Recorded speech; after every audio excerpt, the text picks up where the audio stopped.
It's a fucking Conklin or Rutgers. It's really just a Jets chamber pot. Oh, We suck at stuff. to Garrett Wilson. Oh, what a catch! Down. What a catch! That was all Zach, everybody. Oh, Quinn gets him. Yeah! Yes! Look at this. What is it? Shit, everybody. A real live offensive touchdown.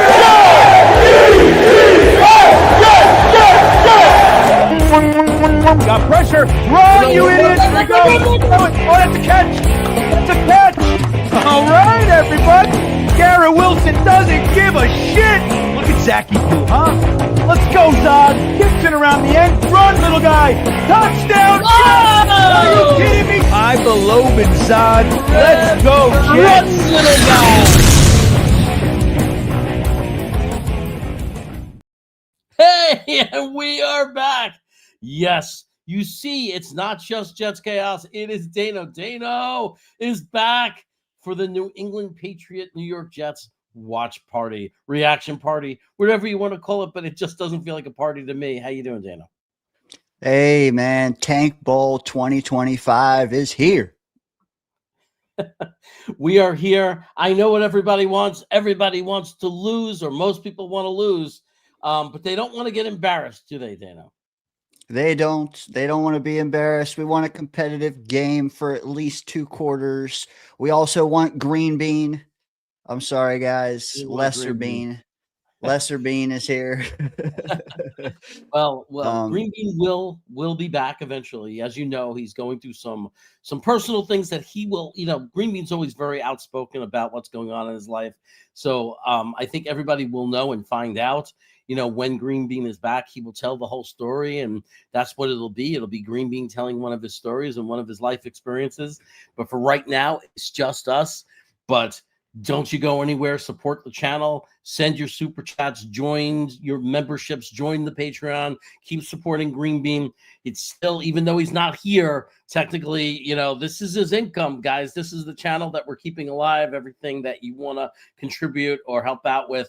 Remember, from liking the video to subscribing if you haven't, to super chats, to his Patreon, to his memberships, all of that goes a long way. It keeps the lights on. And just because he's not here doesn't mean that's not appreciated.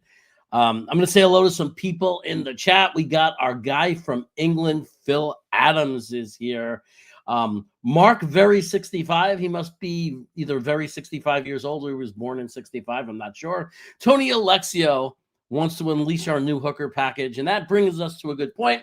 For those of you who don't want to be embarrassed, our quarterback room is basically Brady Cook and Herndon Hooker. Herndon Hooker, who I thought was pretty good in college, but played in a system that's hard to tell because it's a system in Tennessee that everybody does well in, has not had a good NFL career at all. He was cut by Carolina earlier in camp, in training camp off of their practice squad after being totally disregarded by the Detroit Lions who drafted him. But he's a familiar guy to Tanner Estrand and to Aaron Glenn, and they brought him in, and he's our backup quarterback.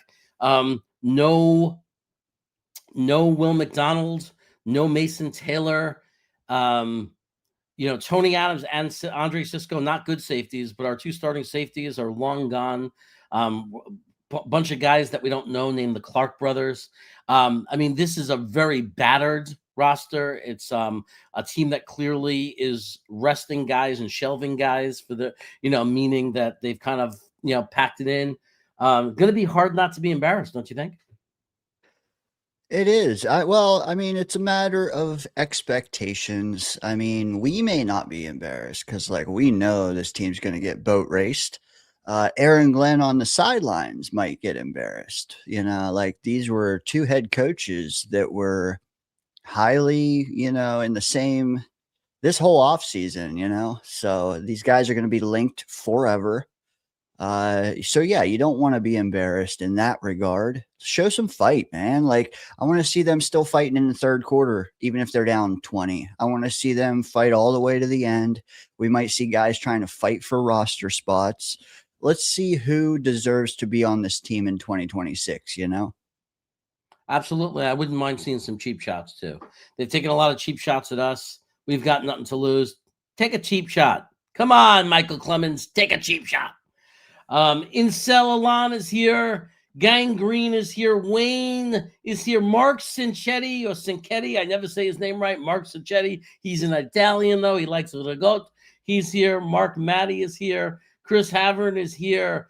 Kyle Dunkersloot is here with us today, everybody. And Earth Calling Chaos. Earth Calling Chaos. So you're reading us. I'm here. Paul O'Brien, Juggalo Jets fan. The Danger Zone is here in the chat and here in person. We got Harry Wiener. We got my personal security guard, Swamp Ranger, in the chat. So don't mess with me or you mess with the Swamp Ranger. That's not a threat. That's a promise. We got Chichito Burrito here. I love that name. Edutain Me is back for another week of torture because he just can't get enough. Benji Unger, what's going on? Python Bite, Let's Fly. I'm trying to say hello to everybody. I think I went down a very dangerous path. Boss Girl is here. She wants the tank. She wants a better pick. This guy wants to tank for he's praying. He wants to tank for Ty Simpson, but he's also praying for the man Green Bean, who will be back, man. I don't know exactly when, if it's next week or the week after, but Green Bean will be back where he belongs, talking to you and telling his funny stories. I promise you. We're fine. Yeah. If we want Ty, don't we have to like win 3 games? I don't know. I have no idea. I don't know when he's going to get. No, he's not in hiding. He's just taking care of some personal issues. I don't know what else to say, but he's fine. Danger Zone for Hooker. That's right. You need lots of super chats for Hooker. What's up, Jet 41? We see you. And we see you, Rebecca Walsh. But thank you for the super chat, Dano. Way to get it started. Way to support the channel. Way to support Green Bean. This is the day we find out if the Jets have a chance at the number 1 or number 2 pick of the draft. That is true. I think the best scenario might be, I thought, was the Rangers, the Raiders and the Giants tie, and then they both win next week. Yeah, you know what? For a tie? You know, it might not be outside the realm of possibility. I'll say that. Most of your tank guides out there, I do know, are telling you to root for the Browns and the Raiders. We'll see. We'll see, man. Yeah. Ricky from Florida is here. He says, Dano Chaos. That's right, Ricky. Good to see you out there. Hope you're doing well. To let us know who we should be looking at from the Florida State Seminoles. We know that you are watching that team very closely every year. And if there's talent there, Ricky knows about it. So tie for tie. That's a good one. I like that one. Hey, while we're here, let me get it over with. Just to get it over with before the game starts, as we're about to start the game. Let me go to, I go here, and then I go here. And then I go over here and I say, guys, you think you know football?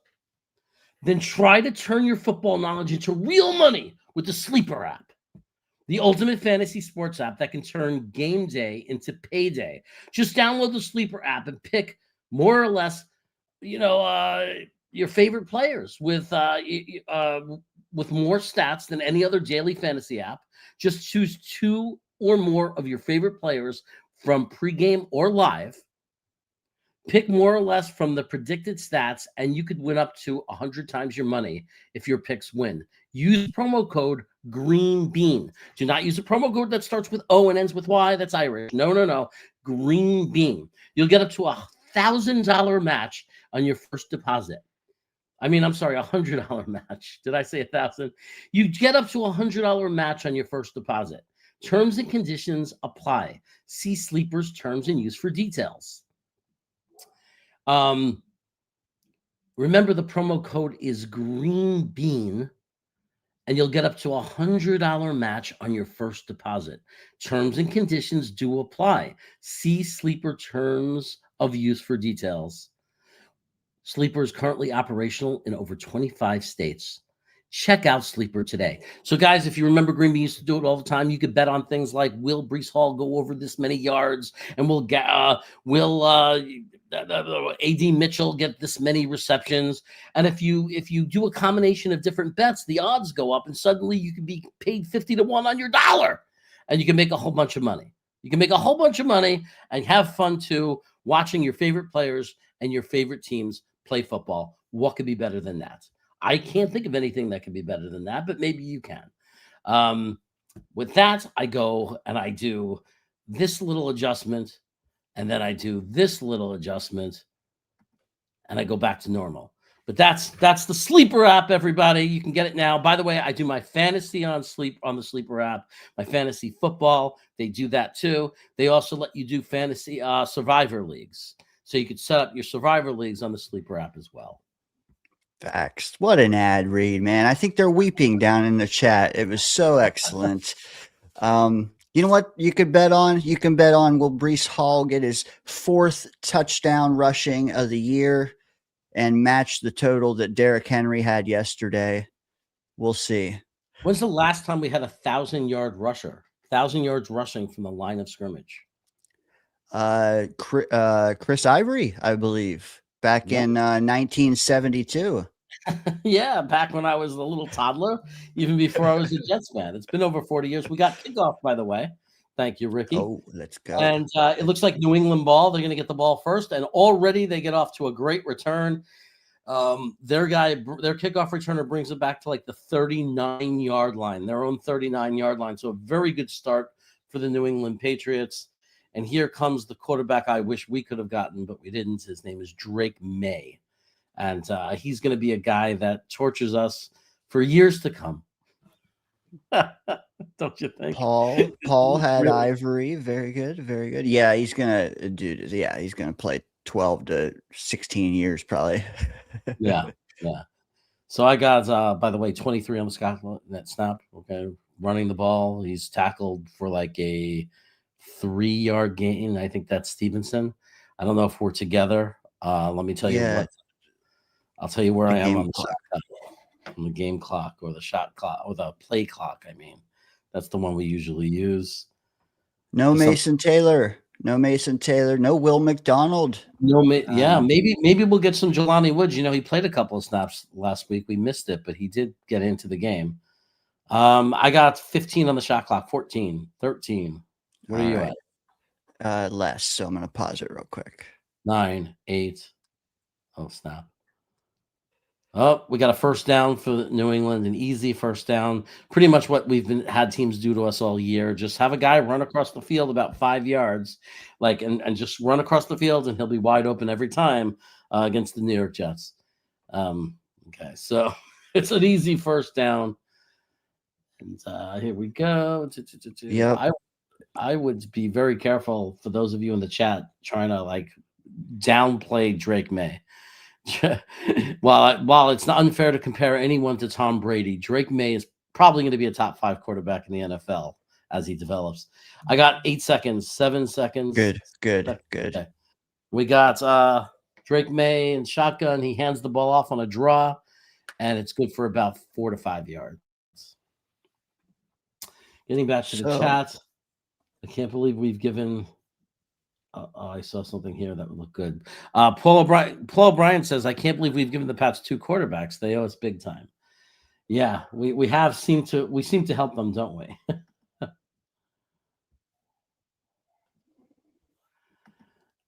Do you think that's what the OC says? Just run across the field 5 yards deep. I don't know what it's called. I'm not good at those names, like flat passes, hitches, like that kind of stuff. God, man. I just know that. Christ. Oh my God, look at this run. Dude, if they show this replay, please look at Clemens. Okay, we got to watch Michael Clemens. Did he get duked again?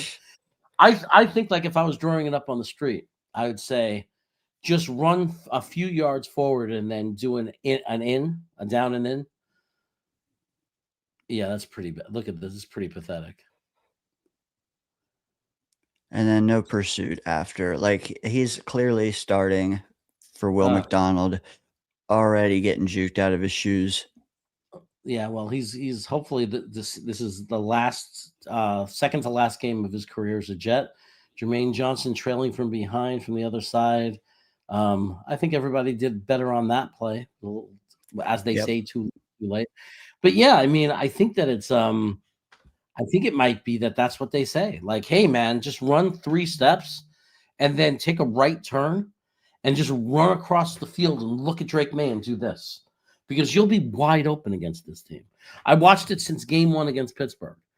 That was how Aaron Rodgers got all his yards pretty much. This is guy running alone across the field. Hey, 5-yard catch. Now let me run the ball 15 more yards. Here we go. Shotgun. Drake May steps up, throws towards the end zone. Wow, what a great catch. I mean, Hunter Henry made a really good catch by like the 3-yard line. Our defender got there and made contact and everything, but just couldn't knock the ball loose. Stiggers, if he would have been one step sooner, he was there. Oh, yeah, he was really close. That was like, I mean, I know everyone's going to say, he sucks, he gave up the pass. You know, I mean, it's a game of micro hundredths of seconds. I mean, a few hundredths of a seconds, and we're praising him for a beautiful defensive play, but he couldn't get there. Remember, he is our backup cornerback. He's a backup cornerback. He's a cornerback 3 on this team. So that's just a reality, and that's an easy touchdown. It looks like Hunter Henry again. No, Hooper from the Atlanta. I will say, it sure appears that Drake May is 3 for 3 and a touchdown, or 4 for 4 and a touchdown. Easy pickings in the passing game for them today, folks. So you know what? If the Jets score, maybe you can cheer, because Patriots are going to cook us in the pass game all day. So there's no threat here. Yeah, there's no threat of winning this game. Drake May is a good quarterback, though. I'll tell you that much, man. This kid has ball placement. I mean, he's just a really good quarterback. We're going to have to deal with this kid for a really long time, and that kind of sucks. And as Brad Finkelstein says, we are so bad, and I cannot argue with that. We are so bad. It is definitely a reality that we're a very bad football team. There's no question about that. The one good thing is we're going to have some good draft capital. So we're going to have, like as usual, our best part of the year is going to be on draft day. Swamp Ranger says Patriots or backups will come in and start at the second half. I wouldn't be surprised if that's the case. Maybe we can get less embarrassed, or maybe that'll set us up to be more embarrassed.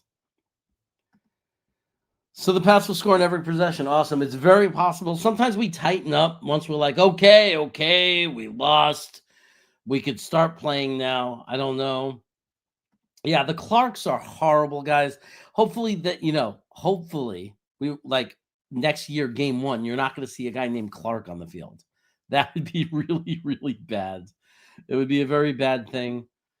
The Bills are crying. Yeah, the Bills are crying because the Bills had I know a Buffalo Bills fan, and he said, I know there's no hope that the Jets win this game. Like, they weren't even counting on it. The Browns are up 3-0. Well, that's good news. Keep us updated there. I appreciate that. Should we watch the Raiders game? That's actually a good point. It's probably would be more interesting. Keep us. I don't know what we want. Dano, can you help me out here? Do we want the Raiders to beat the Giants? Because if we're going to pass one of those teams, let's pass the team that might not take a quarterback. If the Raiders win, I think it pretty much locks the Giants into 1 overall. It's more of a matter of, do you want a shot to get first overall, or are you okay just moving up 1 rung? And I think that's why people are voting for the Raiders, because it's like that can get us 1 more rung higher, but it will lock Giants into the top spot. So, personally, I don't think we're going to get the first overall pick, so I am a little bit team Raiders today. Yeah. Hey, this is not true. I liked, what's that guy, Leonard? But it sounds like his name looked like Lionheart or something. Came from Baltimore, played for us for a while. I liked him a lot. He was a great safety. So that's not true. I don't care about that. I care about the quality of play from the safety. And we haven't Wait till next year when we have another guy by the name of Dylan Thinneman from Oregon. I mean, I like Dylan. And I also, you know what? We could say what we want about Ashton Davis. The guy, he was the last guy, I think, to get an interception for us.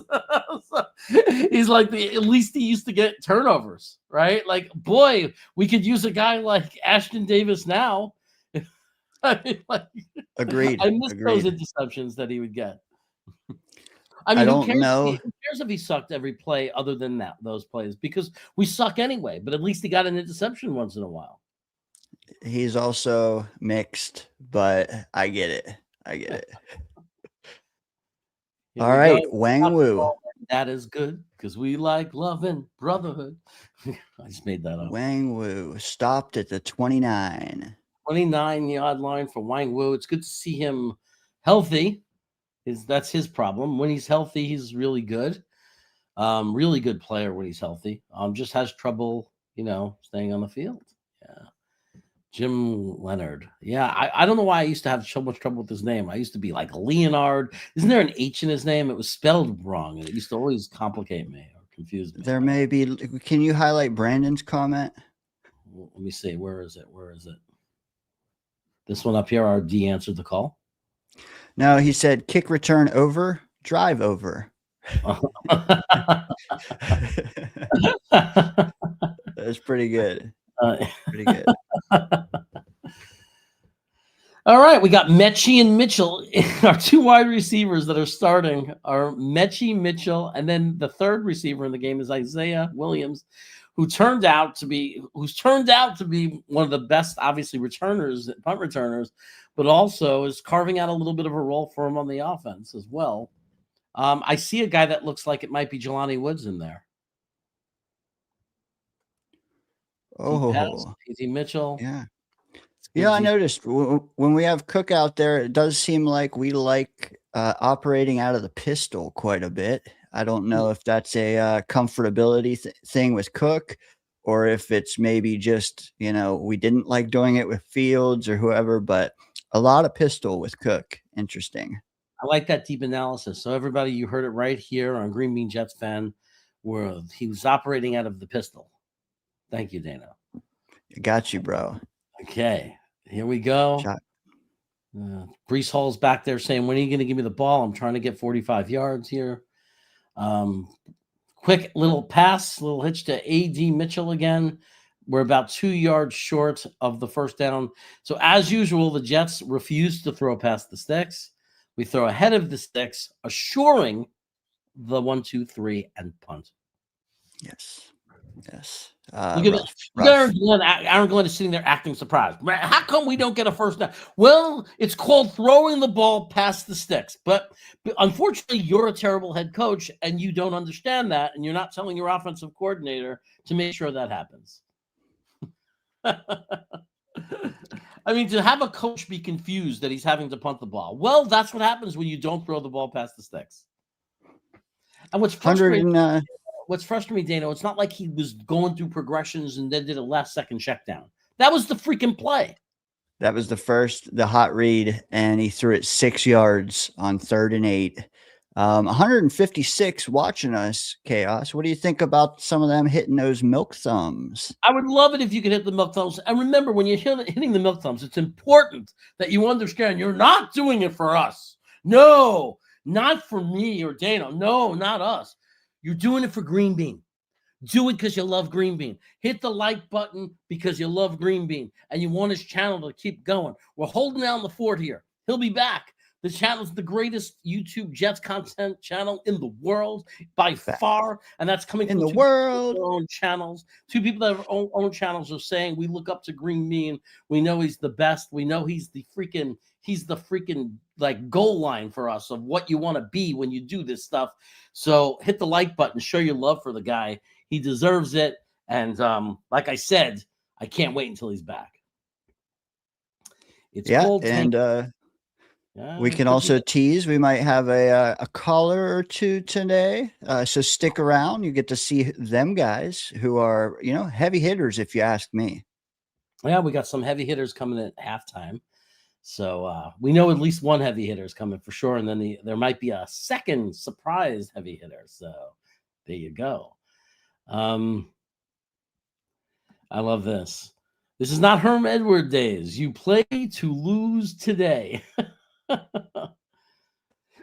Well played, sir. Sif Happens is in the house. He says, what's up, guys? Well, the Jets are down 7-0. Nothing new over here. And it looks like this would be a terrible thing if this happened. This would be terrible. I don't know if I could bear it. If I could watch that freaking Massachusetts, Boston, New England region get another championship, like notch another one. I don't know if I could deal with it, guys. We might have to send Ranger up there, Swamp Ranger. You know, the hardest part with them, if they get one now, the hardest part is knowing that they'll probably get another couple in the next decade. See, Duncan is like me. When you're bald, you got nothing else. You got nothing else except just being a really nice guy. That's all we got because we're bald. So what does he say? He says, "Good evening, everyone. I hope you've had a great day."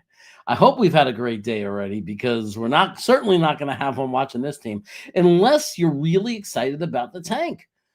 I mean, I'd prefer not to have the embarrassment. By the way, it looks like we stopped them pretty good on a running play here, forcing a second down. I'd rather not have to be embarrassed and humiliated. But I don't know about you, man. I'm already thinking about the draft. I'm thinking about the fact that the Colts got eliminated from the playoffs, which at the time of the trades, when you went on to the mock drafts, it was the 30th pick, that first round pick we got for Sauce Gardner. And now it's guaranteed to be the 18th pick or better. So that's some good news for us. Correct. And you know what? There's a little bit more good news. We've won more games this year than Sauce Gardner has. First down for New England. Man, they just make it. Yeah, we have. They make it look so easy. They make it look so easy, New England. But yeah, people don't realize it that since we've traded Sauce Gardner and Quinnen Williams, we have won more games as with the Jets. The Jets have won more games than Sauce Gardner has with the Colts. And I think we're tied with Dallas. Like I think Quinnen has what, two wins since the trade? I can't say for Quinnen for sure, but I know if you're looking at Tankathon, you might see Sauce Gardner tied at the top with 2 wins all year.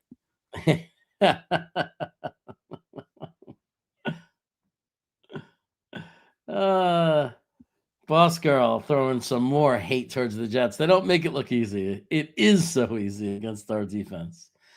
It really is. It's kind of. Yeah, another third down short of the step.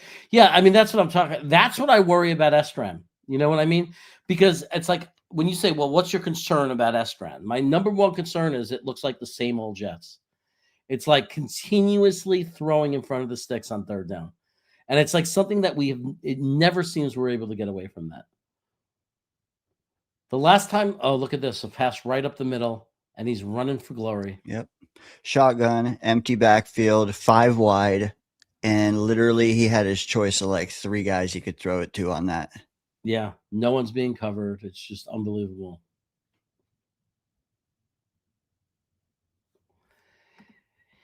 Oh, this is a tough question to answer. I think we're watching because, first of all, there's community, right? So we're here together as a community. I don't know if it wasn't for this channel, if it wasn't for this game, I don't know if I'd be watching this. I think I'd be flipping through different games right now, to be honest. Oh, look at this double reverse. They're doing trick plays against us now. Easy first down. But are we I don't know if we're sadists. Maybe we are. I think that what we are is people who, there's this little piece of us that have this belief that one day we'll come out of this. And I think it's very common for human beings, once you invest something, no matter how bad it gets, once you've made an investment, it's hard to give up that investment. It's hard to walk away. Now, 30 years ago, I could have walked away. My life would have been much better. But I'm like me, for example, I'm 40 plus years in. Do I walk away from a 40 plus year investment, right? Of that hope that one day it'll happen. Now, here's the thing. As I watch them massacre us for another easy first down on a 10-yard run play, I guess somewhere deep down, I believe that if I quit and I give up and I stop watching, then they'll win. And no matter how much I try to jump back on the ship, it won't be the same because I know deep down I had given up. That is a big thing for me as well, but also like the hope, and like you have to kind of spin it this way, is that when we do have highs, we go so much extra with them. We enjoy them so much that it counters all the suffering we have done. So like if we did have another Rex Ryan run, back-to-back championship appearances. It looked like a good defensive play, by the way. Flag in the end zone is probably going to be on the 1 yard line now. Pass interference. Celebrate the hell out of it is my point. You have to enjoy it when we do get it to cancel out all of the suffering. Yeah. I mean, it's just like, I mean, for me, it's more fear. It's more fear. If I give up, then they'll win. And then and then I'm the biggest idiot alive, because I watched them for 40 plus years, gave up on them, and then picked up the newspaper and, New York Jets, Super Bowl champions. Easy touchdown, ran it right in. So it's 14-0. This team is terrible. And I want to say that although we're playing nobody, although our roster is absolutely ridiculous and a lot of people aren't playing and all this stuff. So, it was Brandon Stevens. I thought it looked like good coverage to me, that pass interference. I just want to say that right now. I'm glad I don't care and we're tanking, because I'd probably be really upset and really, really be pissed off. But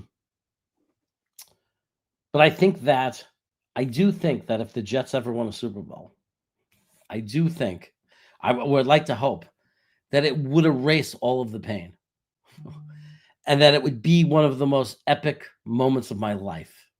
If they won a Super Bowl, like it would be something that it would be like my wedding day when I married my wife. Like it would be up there as something I never forget in my life. And the only thing I can base that on is I'm a Mets fan. And I started watching the Mets in 1977. My brother started taking me to games. 1986, Game 6. When I watch it, I still get goosebumps.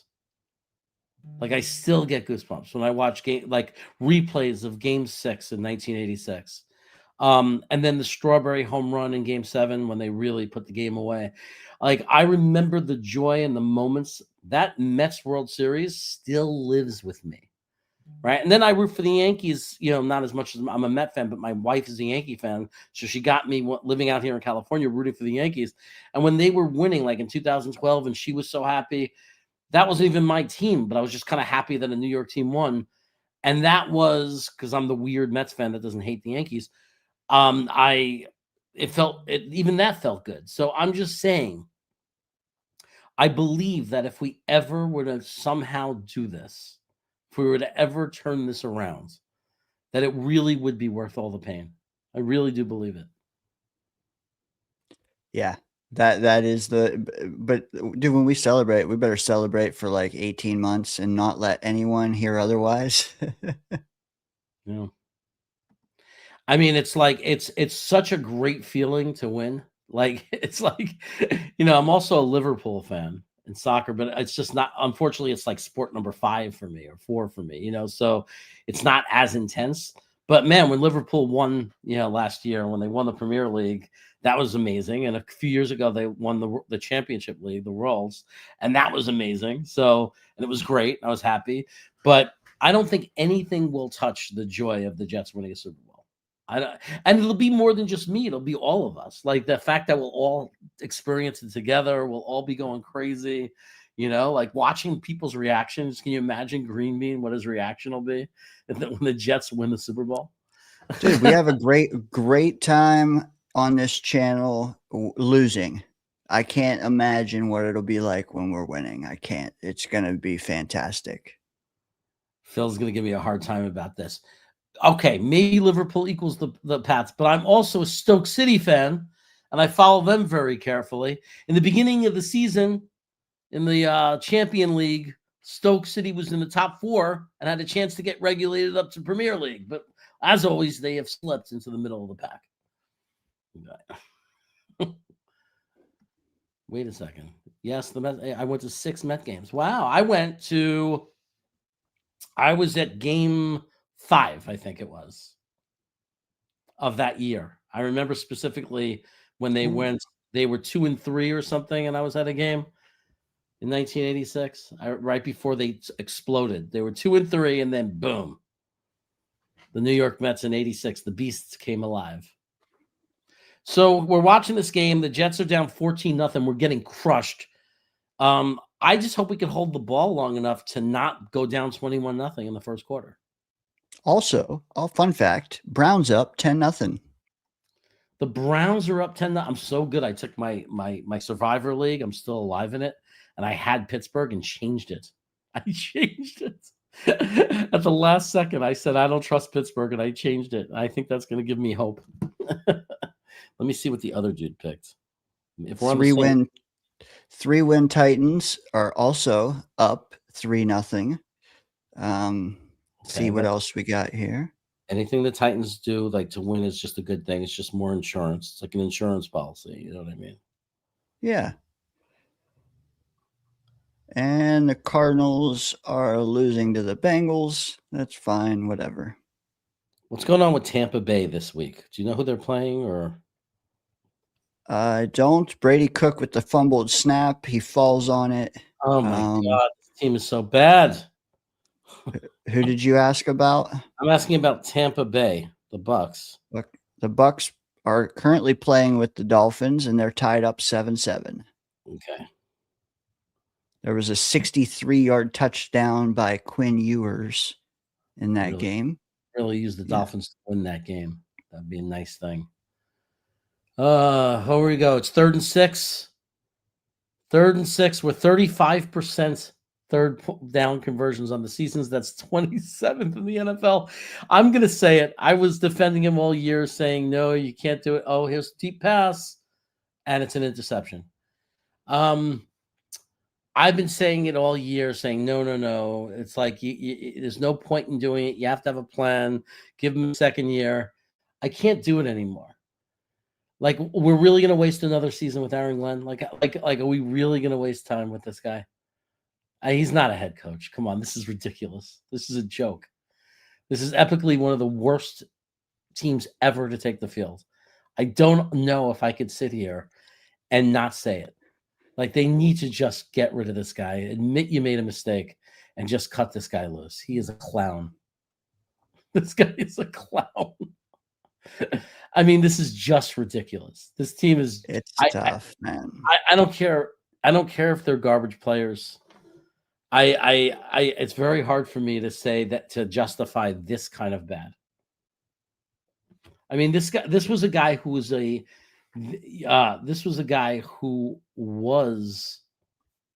know what? I'm just getting rid of someone once and for all. I just can't justify. He's a former defensive coordinator,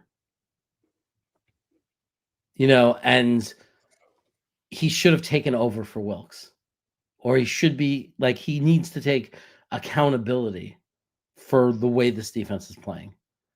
And I don't care if it's backup guys and you're short talent. The scheme is so bad. We're being we're so out schemed. The X's, the O's, whatever you want to say.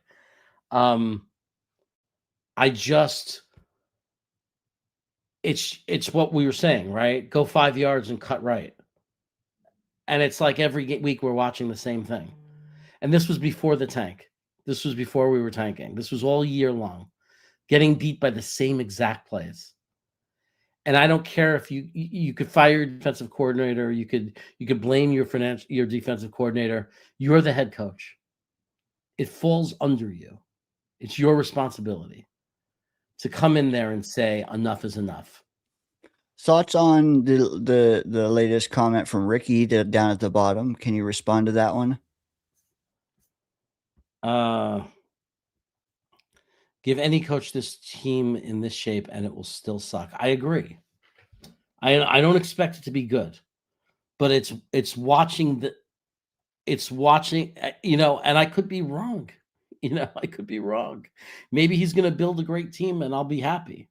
I'm always going to root for the Jets to win, except for today and next week. But I'm always going to root for what's best. But it's getting harder and harder because you say that, Ricky, but we were 0-7. And it wasn't the practice squad then. It wasn't the backup players then. It was Justin Fields was his guy. You know what I'm saying? Justin Fields was his guy. Aaron Glenn said, "Oh, Justin Fields, my perfect mold, just what we want, mobile, this and that." Right? So it's not just that we're bad now. We were 0-7. The year ended, his first 7 games. And I just don't know how I could defend him because it goes deeper than just the record. Like if you look at the DVAC, whatever they call it, the different numbers, the extended stats, we are one of the worst football teams in history. Dude, if I see another corner not turn around and play the ball, I might go fucking crazy on this stream. Like when you get back to the game. Jesus fuck, man. Stigger's just, it goes right over his head and Diggs catches it for like 40 yards. Yeah. It's just, so I mean, I don't mean to, I understand Eddie's, I understand Ricky's point. I understand. And I've been defending it and using it all along, saying, yeah, but look who our safeties are. Look, we're starting an undrafted free agent quarterback. Like I've been saying that all the time, but like the undrafted free quarterback has nothing to do with the way the defense is playing. And we came into the year with a lot of these players. This was the plan, right? He decided that Clemens was the edge to start. Like he made that decision. Right? I mean, a lot of these decisions were him. They went out and they got Cisco, as the safety. They kept Tony Adams. They went into the year with Adams and Cisco as our safeties. That's Aaron Glenn. He did that. So, and the plan at that time was supposedly to win now. So he was under the impression that we were going to win games. So, I understand that right now this is a terrible roster. And that no coach is going to, maybe no coach you can argue is going to make this roster look respectable. But am I off base here saying I'm starting to have some serious doubts about Aaron Glenn? Well, doubts are average. Everybody has doubts right now, but you're saying you're out on him. Are you backing up on that or are you sticking to it? I am, and somebody brought up a good point because they said, who are you going to attract? Here's where I stand right now. If for some weird reason, some coach, because of our draft picks, that was proven, if we had a plan, wanted to come here. Let's say for some weird reason, the Baltimore Ravens were stupid enough to fire their head coach. And Harbaugh wants to come here.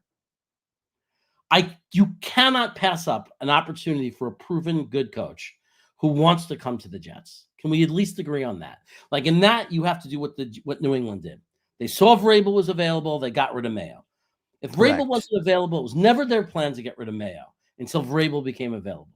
Right? Then all of a sudden they said, well, we got to get rid of this guy. We need Vrabel. So if we had a plan and the right guy was there, we can't miss out on the right guy. Right? If this guy's, if Harbaugh came out and said, I love all those draft picks. I'm going to be able to get a guy. I'm going to be able to turn this team around. They have tons of draft capital. You can't sit there and say, well, we have to wait one more year on Aaron Glenn.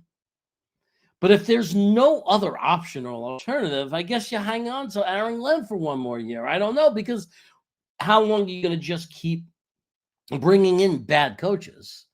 Like, are we just going to bring in another unproven defensive-minded coach that's a rookie? So I'm not saying we should do that. It's tough, man. It's tough because you are just, man, I don't know, man. I really don't. I would need to know the context of who's responsible for what. As Ricky just says, there's a lot of blame to go around. A lot of it is just circumstances. I don't know, man. It's so hard when you see Ben Johnson and Mike Vrabel, who were both in the same hiring cycle, both in the pregame show listed as Coach of the Year candidates. And Liam Cohen. And Liam Cohen. Thank you. And Liam Cohen. But it's tough. That's also an argument I'd like to make of why you can't say, oh, you can't draft a quarterback because these coaches can't develop a good quarterback. Well, what is it then? Because the Jacksonville got Liam Cohen because they had Trevor Lawrence. New England got Vrabel. Vrabel, I think, was going to go there anyway. New England, Vrabel, but still, Drake May. Why did Ben Johnson go to Chicago? Williams. They had quarterbacks. So if we don't have a quarterback, we're never going to attract the good coach. You want to attract the young, hot offensive coordinator guy, the next great offensive coordinator, genius head coach, you have to have a quarterback. So if we draft the quarterback and we end up with a really good quarterback and we have a shitty coach, at least we can attract a real coach. But one of them has to come first. What comes first, the coach or the quarterback? But you can't, if you can't get a coach without a quarterback, if no real good coach or serious candidate will take the job, then you have to go out and get the quarterback first. What option is there? Right. Right. Unless we do. Good.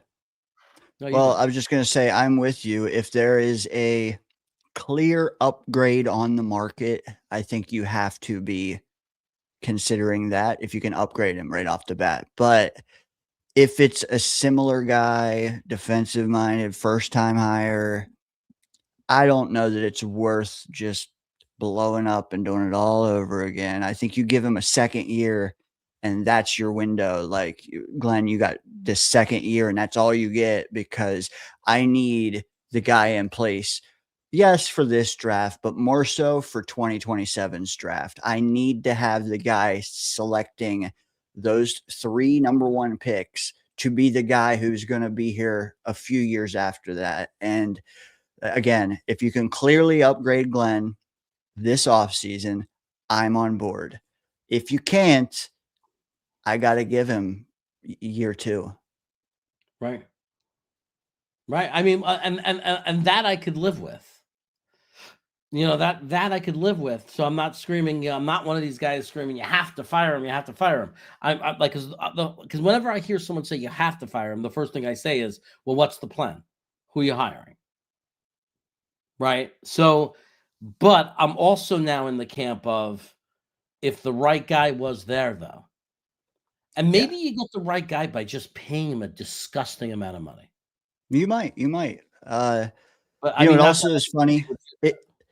If you think we have to, you know what kills me? Like, if you think we have to fire him, but in your heart of hearts, you know Woody will not, are you just going to be miserable for the next 12 months? Are we just going to talk about that nonstop for 12 months, how he needs to be fired? Because, like, at least if you believe he has to be fired, you have to at least believe there's a chance it will happen. Otherwise, you're just a masochist, man. You're going to be miserable.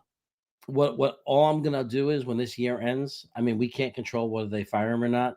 What I'm gonna be watching and hoping for is they don't screw up this draft. That they just don't screw up this draft. The picks bail them out. Yeah. Right. That they just do this draft really smart. Whatever that looks like, whatever that means, but that they just have a really good draft. I mean, what else could we do? Just start putting great players on this roster. And then if he sucks as a coach, when we fire him, at least we have great players on the roster. So maybe another head coach will take the job. And maybe he won't suck. Maybe we'll win 7 games next year and then show enough improvement and be really competitive and being on the right track. And suddenly, all of a sudden, Aaron Glenn is the guy or whatever, or he's good enough. And that's it. But you're right. You're right. I'm not going to obsess over Aaron Glenn from now to the next 12 months and be miserable. I said what I said. If there's a better option, I think we should upgrade. If not, we have no choice. We're stuck with him. Now I'm going to go shift my attention to the draft and hope that we put as much talent on this roster as possible. Well, and the other thing, if that were to play out the way you said, is at least it would say to us, hey, we might have our GM in place. You know, if you have your GM in place, then you're shopping quarterbacks the next year. At least the picks can help you tread water next year. So it's not like this year. This year, we just shipped our players away. All we have are picks. That's all we have. But we start using these picks and they look good, yet, you know, Glenn still does not. It's a lot easier to say, hey, Muji, you got to make a change. It's on you. You've made wise decisions thus far. You get a second coach, and then we'll have a new window with some young, cheap talent on the team instead of some $30 million talent on the team. Yeah.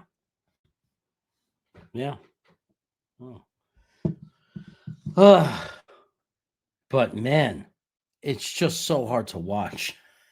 In the meantime, it's really, really hard to watch. in the meantime. It's hard. You know what's hard to? I don't understand people that are still watching every single press conference. I don't. I cannot. You know, you're the therapist. Let me ask you that: if should fans be doing that to themselves, picking through every sentence that Glenn says, listening daily to every presser? I don't understand why people I don't understand what good that does, or how we judge.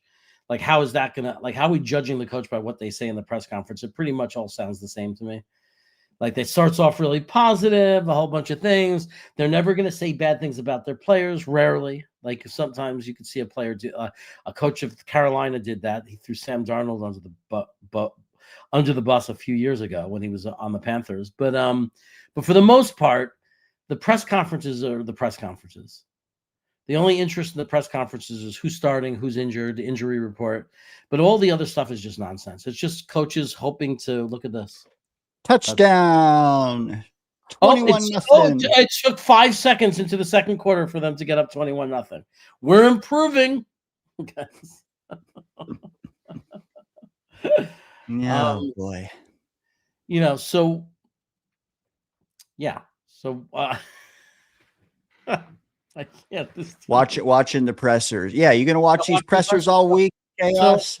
I watch the pressers for news about injuries and things like that. Obviously, I've lost a lot of interest. But as far as but other than that, it's mostly just reporters trying to get stories, trying to get the coach to say something. That they've given up on a player, that they don't like a player. That's all it really is. But the reason I watch though is usually injury reports. Right, because a guy got hurt during the game, and you don't know anything until the coach comes up there and tells you what's going on. Benji Younger comes in with the super chat. Thanks, guys. Where are the super chats? Green Bean needs you to give super chats. We need the support for the channel. Thank you, Benji Younger. What are you saying here? We need to separate Moogie and Glenn. I am all about that. I am all in on Moogie. Moogie. Glenn is on the hot seat. Absolutely, a point that needs to be made. Moogie did not hire Aaron Glenn. They were hired together, and Woody did the bullshit nonsense that he did a few years ago with Gase. And Tanny or whatever it was, where they have equal power, and that's nonsense. That's nonsense. So I promise you this: if Glenn ends up going, they need to make Moogie the clear boss who hires the coach. And the fact that we went back to this nonsense of the GM and the coach being on level just says everything about why the Jets are the Jets, because it's so ridiculous and so stupid. The GM needs to be the boss of the head coach. But when I look at what Moogie has done, he's got his coach the guys he wanted, right? But he's also went out and he's made some great deals. He signed some really good contracts. He's made some intriguing trades. I'm not going to sit there and build a statue for Moogie, but I'm also not going to attack him yet. I can't judge him as a GM yet, except for the fact that he's done some things I really like. Right? But let's see what happens. Let's see what happens with this draft, because we got a very important draft coming up. There are a lot of GMs that don't have the foresight at the trade deadline to pull off some of the moves Moogie did. I do commend him for that. Benji, dude, epic, man. The first non-host super chat of the day. You get it, bro. Also, is that profile picture Chaos from 10 years ago? It kind of looks like it. I'm shutting it off because of that. Thanks for the super chat, Benji. Thank you for supporting Green Bean. Thank you for supporting the channel. Remember, if you can't afford to do a super chat or whatever, that's beyond means. I understand. I'm not telling people to do something that they don't feel comfortable doing, but you can hit the like button. The like button doesn't cost you a thing. So Indifferent Against the Machine says the Jets, 13 yards, New England, 12 first downs. It's bad, man. Drake May is 9 of 9 for 135 yards and 2 touchdowns. I mean, it's bad. It's bad. So what? Okay. Do you, knowing now what we knew, go Wangwu. Knowing what you know now, we're down 21-0, man. The tank loss is secure, right? Pressure's off. How do you play the rest of this game? We have 7 quarters left. Do you approach it now different, knowing that you're down 21-0? It's over. I think that now we could look for positives and try to look for good things to happen. And like the loss is secured.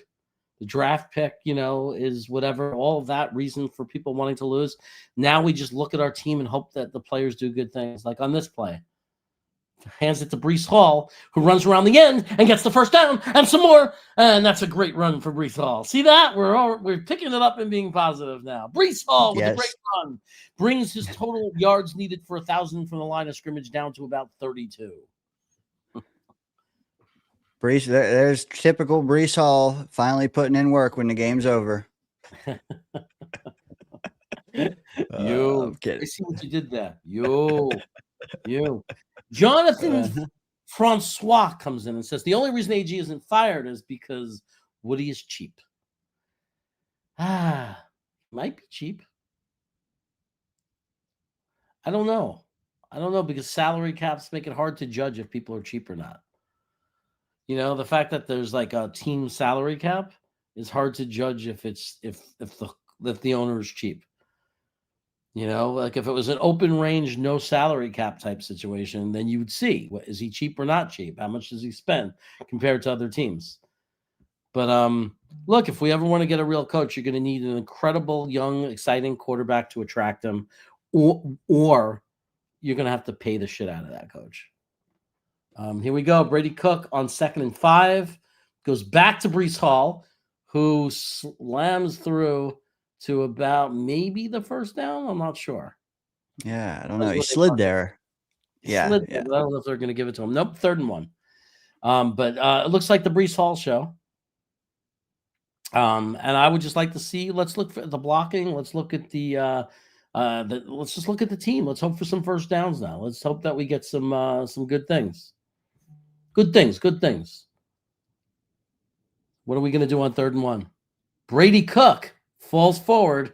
If they give him the spot, which it looks like they will, that's a first down. Just doing some quick math here. Chaos. It looks like Breece at this exact moment needs 16 yards. So he had more yards than I thought today. He has 30 at the moment. He has 30 yards? Wow. Yeah. Connor Hughes just came in and said Breece Hall needs 16 yards. Okay. There you go. Yeah, look at that. Yeah. Bengals. I could be a beat reporter. You could. Oh, shit. What's going on in that? Dolphins up 10-7. All right. 1st and 10, baby. A rare occurrence. Yeah. Rare is the word. Play action. And it goes to Breece Hall anyway. Who breaks free? And there he goes to the 20-yard line for like a 20-yard gain. Red zone. Look at this. Guys, it's okay to cheer. We're down 21-0. We could cheer. We could hope for good things. And he made something out of that. That could have been a 2-yard gain. Yeah. Who else but me could get excited? Down 21-0 with a 3-13 record. Who else? I tell you, me. That's who. Sith happens says turnover incoming. No. Come on, this is a comeback. Brady Cook. Oh wow, almost a turnover. They should have ran it to Breece Hall there on 1st and 10. By the way, they should have. I don't know why. What do you do? What do you do on 2nd and 10? Delayed draw? Do you well, knowing the Jets, now they're gonna run it now. Yeah. Setting Brady Cook up for a 3rd and 1. Yeah. The Jags scored a touchdown, so the Jags are back in the game. See, it's way too early. We don't know what's gonna happen in all those other games. Jelani Woods in motion. Isaiah Davis carry. You see, that's what I'm saying. Not only did they run it on 2nd and 10, like I said, setting up a 3rd and long, like I said, they didn't even let Breece Hall try to get the yardage. This team is unbelievable. But like 3rd and 8. So, yeah, let's set did I mention that Brady Cook is an undrafted free agent? I just want to make He sure. is? Yeah, undrafted. He wasn't drafted, and they just set him up on a 3rd and 8. Let's see if he can do anything. I personally would like to, to make a better effort on 1st and 2nd down, so he's not faced with 3rd and 8. I bet the safety will be wide open. He drops back under tons of pressure, gets rid of it to Brees, who gets tackled behind the line of scrimmage, and there's your drive. We can go for a field goal now, and the Jets are looking like the Jets. So let's just say another pass in front of the sticks on 3rd down. Yeah. Yet another. Do you kick the field goal here? Gotcha. Right. I think I kicked the field goal now because it's no longer about winning the game, but it's about psychology. Like, you worked hard to get down there. You want to just take some points, And they're going to do it. And I agree with it. I agree with taking the points there. Don't forget, it would have been 4th and 10 with a quarterback who was not drafted in the draft. Did I mention that? He's an undrafted free agent, Brady Cook. And I would like to, as much as I bust this guy's balls, Brees Hall, he had probably 70% of the yards on that drive. Well done. Well done. Someone asked in a chat earlier, and I apologies. Apologies. I don't remember who said it, Jeremy, but it is a question I want to pose you. Okay. If Brees Hall, which he should, get to 1,000, hell, he should get there by halftime. Do you then shelve him, or do you give Isaiah Davis the entire second half? Do you give him all next week? I would hope the moment that Brees Hall gets over 1,000 yards that he's done. They sit him down, done for the year. I don't know if he'll ever play for the Jets again. I have no idea. That's not what it's about to me. But I want to go right into evaluation mode. I want to see Isaiah Davis next week as the premier back. May as well. In this team, give him the ball 25 times next week. Isaiah Davis. No, in this team, he might be shelved now. Yeah, you never know. Remember, Salah messed up. He had a guy whose specific job was to tell him how many yards does Brees Hall have, and the guy did the math wrong. That's how good he was hiring people. But even though me and Greenbean were saying it, like I was saying, nope, he's not there yet. He needs 6 more yards. Why are they not running him? Like, we were screaming it. We knew. But the genius that Salah hired couldn't do the math and figured it out. Jonathan Francois says, also, Giants will draft Mendoza. Dart is doo-doo. I agree. Okay. I don't agree. I don't think the Giants are going to give up on Dart yet. I'm not defending Dart. I'm not saying he's the guy. I'm saying that the Giants GM will not do it unless he's fired, unless they fire the GM. There's no way the GM is going to draft a quarterback after trading up last year to get Dart. And also Ricky will come in just like he's defending Aaron Glenn. Not to take an attack on you, Ricky. I'm just saying you're a sensible, logical guy. You're going to say the wide receivers for the Giants just doo-doo. Neighbors got hurt. Scatterboo, his running back, got hurt. The team is decimated with injuries. And yet you want to look at what Dart could do with his starters, with real players around them. Right? There's people saying you don't draft quarterbacks back to back. Buckle up, because we might. We might. I could see us definitely taking, like, let's say we get a quarterback in the 1st round. I could see us taking a quarterback in the 4th round too. Without question. Let me ask you this, because I don't subscribe to the Ty Simpson 3rd overall selection. I do, or I could be open to the Ty Simpson at 18 conversation. Are you like me, or would you even take him top 5? I have to wonder if he's even coming out. Is he coming out, or is he staying in school? But chat, help us out. But let's assume that there is a second quarterback. I'm just saying there's a lot of love out there this week. Joe Blewett, broke down the film, and I want to see what Ty Simpson does against Indiana, against that defense. If he was, look at this big play right here, up to the 50-yard line. If Ty Simpson was to go against the Indiana defense and have a really big game and look good, make all different kinds of throws, like if he looks really good, he'll definitely be somebody I would say you jump on at 18, in my mind. I just need to see him in a situation where he's against a really good defense with a lot on the line and a big type of game, which this would be, then it would start to make up for the fact that we've seen so little games from him. But if he could step up in a game like that, it's the 18th pick, man. Okay. So the top 5 picks off the board when it comes to Simpson for you, it sounds like. Unless he goes on a run. Same here. Let's say he lights it up for 3 games and wins the championship, but lights it up. But also it's the way he plays. Like, it has to be, I want to see him throwing into tight coverage, but with good ball placement. I want to see him touch passes in the sideline of the corner of the end zone. Like, I want to see all the different things from him. But if he just comes alive, then I don't know, man. I don't know. You might have, if he comes alive, he's not going to be there at 18, so you might have to. Yeah. But I'll say, I'm glad it's not me making that decision. Like, I'm really glad it's not me making that decision. People want to be so confident when it comes to quarterbacks and who's going to be good and who's going to be bad. In my mind, there's no confidence in that, man. It's a crapshoot. It always is. I mean, how many times have we seen the number one, the quarterback that everybody wants, and they're far from the best quarterback of that year, of that draft? I do. Here we go. New England just matriculating the ball down the field, baby. It's like, what's crazy is that, like, it's easier than at practice for them. Like, when you have scrimmages against your own defense, it's not this easy. Holy moly.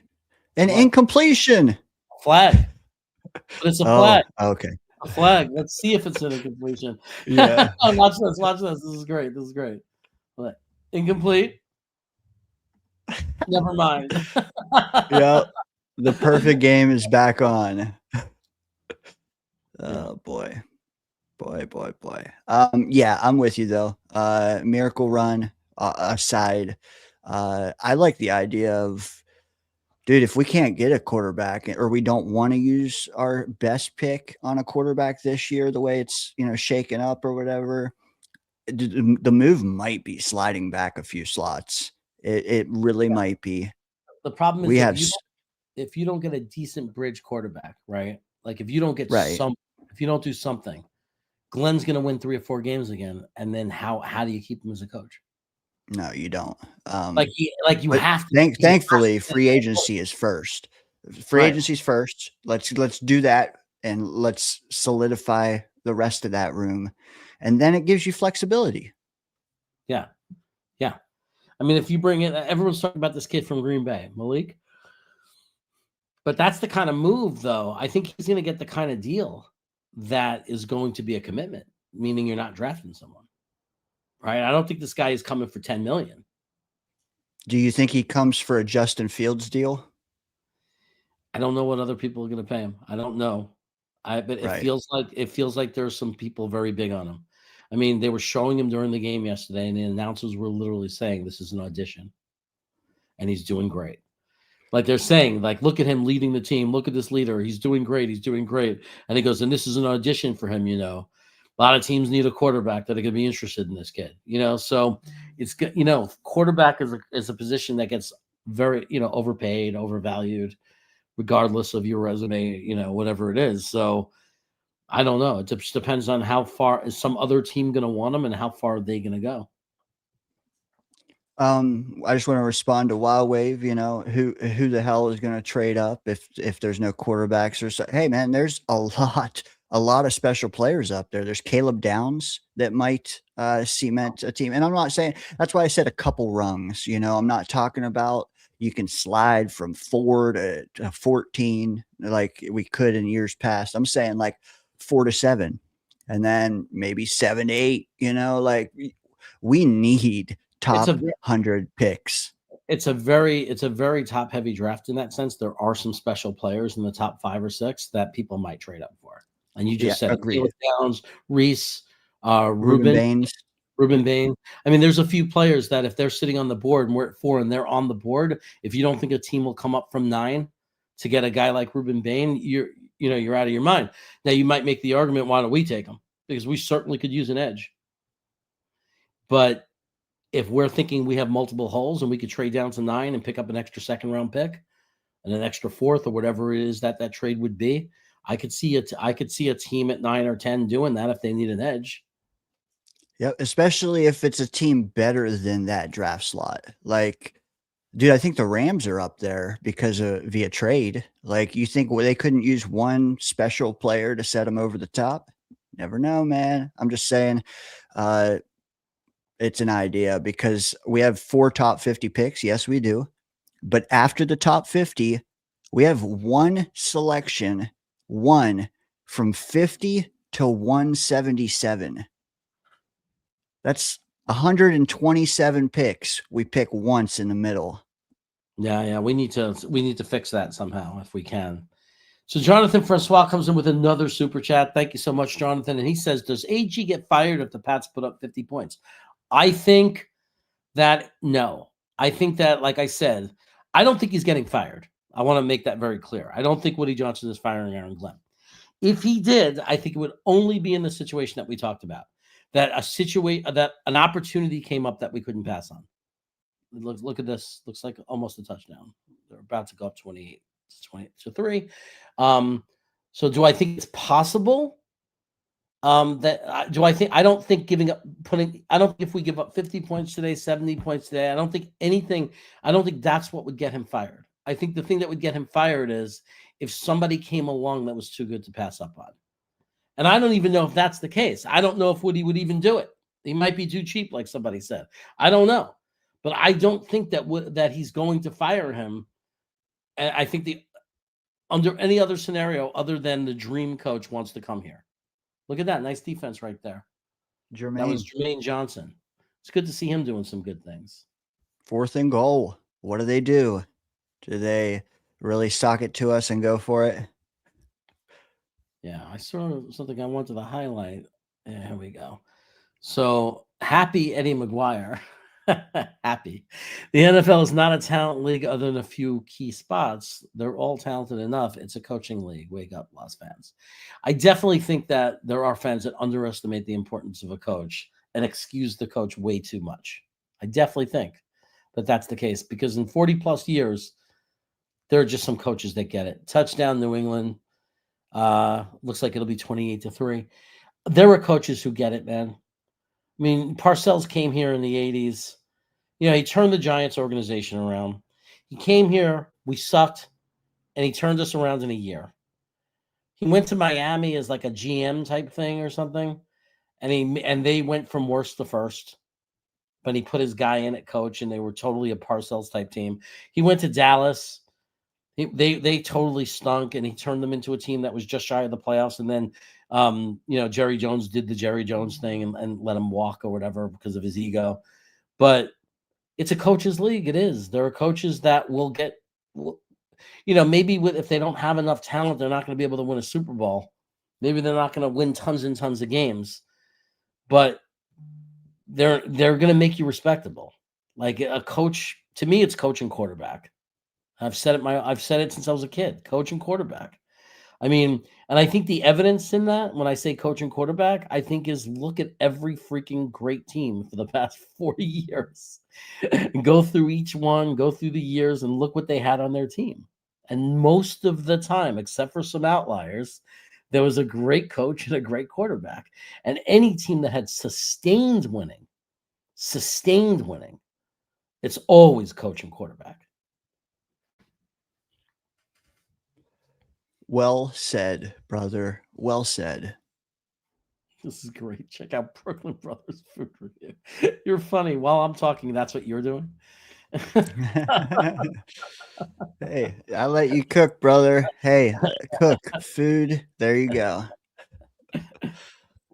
Yeah, as we get close to halftime, before the fellas get here, I'm gonna go back and do this thing one more time.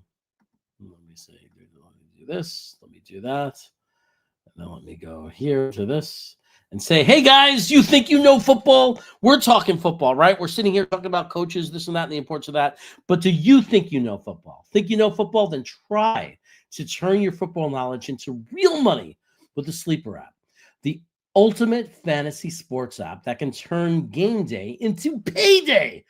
Just download the Sleeper app and pick up more or less on your favorite players. With more stats than any other daily fantasy app, just choose 2 or more of your favorite players from pregame or live. Pick more or less from the predicted stats, and you could win up to 100 times your money if your picks win. Use the promo code GREENBEAN, and you'll get up to $100 match on your first deposit. Terms and conditions apply. See Sleeper terms of use for details. Remember to use promo code GREENBEAN, not O'Leary, and you'll get up to $100 match on your first deposit. Again, terms and conditions apply. See Sleeper's terms of use for details. They're currently operational in over 25 states. Check out Sleeper today. Yep. What was that code? Green bean. Nothing that starts with an O and ends with a Y. No Irish names. Nothing like that. The code is green bean, and the Sleeper app, man. It's good stuff. It's certainly better than this. I love it. Also, hit them milk thumbs for our boy Green Bean. A lot of people in here, man, and appreciate you guys chilling with us for real, for real. Green Bean will be back. The more milk thumbs that are hit, the faster you will see him. I promise. Well, let me ask you this, Jeremy. Yeah. I noticed our starting O-line today, same one all year. What do you think of that? I think that somebody had a hot take before the season started that was going to happen. I think that guy's name was Dano. So I think that the reason we're not shelving the offensive linemen, some people might say, why are you risking their health, this or that? I think it's that continuity. I think you want to get Olu and Membu as many games and reps as possible, because one day there's, assuming this team builds a real team, and that, like, we want these guys to be ready and we want them to become experienced players as soon as possible. And they're learning and they're getting better each week, and they're making mistakes too. So they haven't, they're not there yet. There's still things for them to learn. And when they make those mistakes, those are opportunities for them to learn and grow. Wow. Breece Hall, man. Is he going to even get it? I mean, at this point, just run him every play at this point. Yeah. So here we are, the 2-minute warning. The 2-minute warning. We're losing 28-3. We kind of knew this was going to happen. I want to say, as angry as some people in the chat are, as pissed off as you are, we said this was going to happen. I think most realistic Jet fans knew that this was going to happen. We knew we were going to be embarrassed. We knew that they were going to crush us. We knew that we were coming in with a quarterback that was not drafted in the NFL draft. They call that a UDFA, an undrafted free agent. That's what Brady Cook is. And we knew that we were playing him, and that not only that, but we're magically and mysteriously, Tyrod Taylor is magically hurt, and so is Fields, magically. And we have Herndon Hooker as our backup, just in case Cook gets hurt. We couldn't take a chance that we had a competent quarterback, so we made sure that Herndon Hooker was the guy that we were ready to bring in, a guy that has not played all season, who got cut, in the beginning of the year, who's basically been back for 2 weeks. So that would be our quarterback if anything happens to Brady Cook. So that's interesting. Very few of our, I would be interesting to say, out of the 22 starters, how many of our from the beginning of the year, how many are playing right now? If you went through our lineup, and I don't think it would be a lot. I think it's the offensive line and Breece Hall. Yeah. I'm trying to think. Michael Clemens. Jermaine, who missed a few games, but he's, for the most part, he's playing. Phillips and Briggs. So the defensive tackles have been good and solid. And then the linebackers, I guess, Sherwood and Williams, who I feel like Sherwood and Williams have been invisible today. Is it just me, or have they been completely invisible? Pretty bad. I mean, they're running down our throat and they're passing down our throat. So I think we need a lozenge. I don't know if you have any, but it's bad. It's bad. I don't know if they want to be pointed out for playing today in this game. Literally 4 drives, 4 touchdowns. Let me ask you this, Chaos. And you can hit chat if you want, but I want to ask you, if you were Aaron Glenn, what does your halftime speech sound like? Put your seatbelts on. Don't let go of the rope. We're about to take off. No, I think what he's going to tell them is to keep playing hard. I think he's going to say, keep playing hard and don't look at the score. You're all being evaluated. We're watching. We're going to watch the film. For those of you who want to be here, those of you, like, this is what I'm saying. He's saying, guys, not what I believe. He's probably saying, we're going to turn this around. If you want to be part of that turnaround, if you want to be here for that, I need to see the effort now. Like, that's what he's probably telling them. He goes, I'm looking for who's going to be part of this team in the future. So that's what I think he's doing. Good point. 3rd down, passing play. We got about halfway to the sticks. What do you think of that? I think that it's funny that we're punting. That's what I think. Again, maybe they'll fake it. Let's see. Nope, they're punting it. And our best player punts the ball. Nice deep punt, fair catch at the 8-yard line. Great punt. Let's see. Somebody had a post I was going to say. Well, you put this one on the screen, but you never. Only defense. Rich Sports Talk says, I say about Briggs, I agree. Phillips, I agree. No reason not to bring him back. Stevens is under contract. Brownlee, yeah, definitely bring him. AZ, of course. I mean, we drafted him with the 3rd round pick, and he actually is he's been good. And then Aaron Glenn loves Malachi Moore. I think that he was terrible his first 8 games, but definitely improved. I still don't see him as a starting safety. Like maybe he's the 3rd safety. He's depth, and maybe he gets good enough to be a starting safety. But right now he's not there. I don't feel comfortable with Malachi Moore as our starting safety next year. Do you? Not as a starting safety, but I do want him in the room. I do feel like he's one of the few guys still trying. But yeah, he's not ready to start. He's not. Yeah. So yeah. I mean, but I agree with all of that. I mean, I think Sherwood will be back because he's under contract. But he needs to be the Robin. He can't be the guy. Like, Sherwood just has to be this extra player, this secondary linebacker to some stud that we draft. And according to Rusty Spooner, Sonny Styles is the guy that we need to draft. Hey, he may be the guy we draft. Buckle up, bitches. I don't see how anybody could claim that we don't need a linebacker on this team, like, desperately. I mean, we have a lot of needs, but I would say, I would bet my life that we spend a top 40 pick on a linebacker. I just don't know how special we want to go. With Glenn, you would think that he would want to spend a premium pick on it. Yeah. Like real premium, you know. And you know what? That can really shape a defense, man. If you get the right guy, if you do take a Sonny Styles and he is legit, or a Caleb Downs and he is legit, that can really make strides in building this defense the way, not Wilkes, but Glenn envisions it. Assuming those guys are schematic fits and all that. I haven't dug that deep into it. I just know that they're the top of the board pretty much. Oh, yeah. People wondering where Green Bean is. Green Bean is fine. He's going through some personal family shit. He'll be back. He will be back.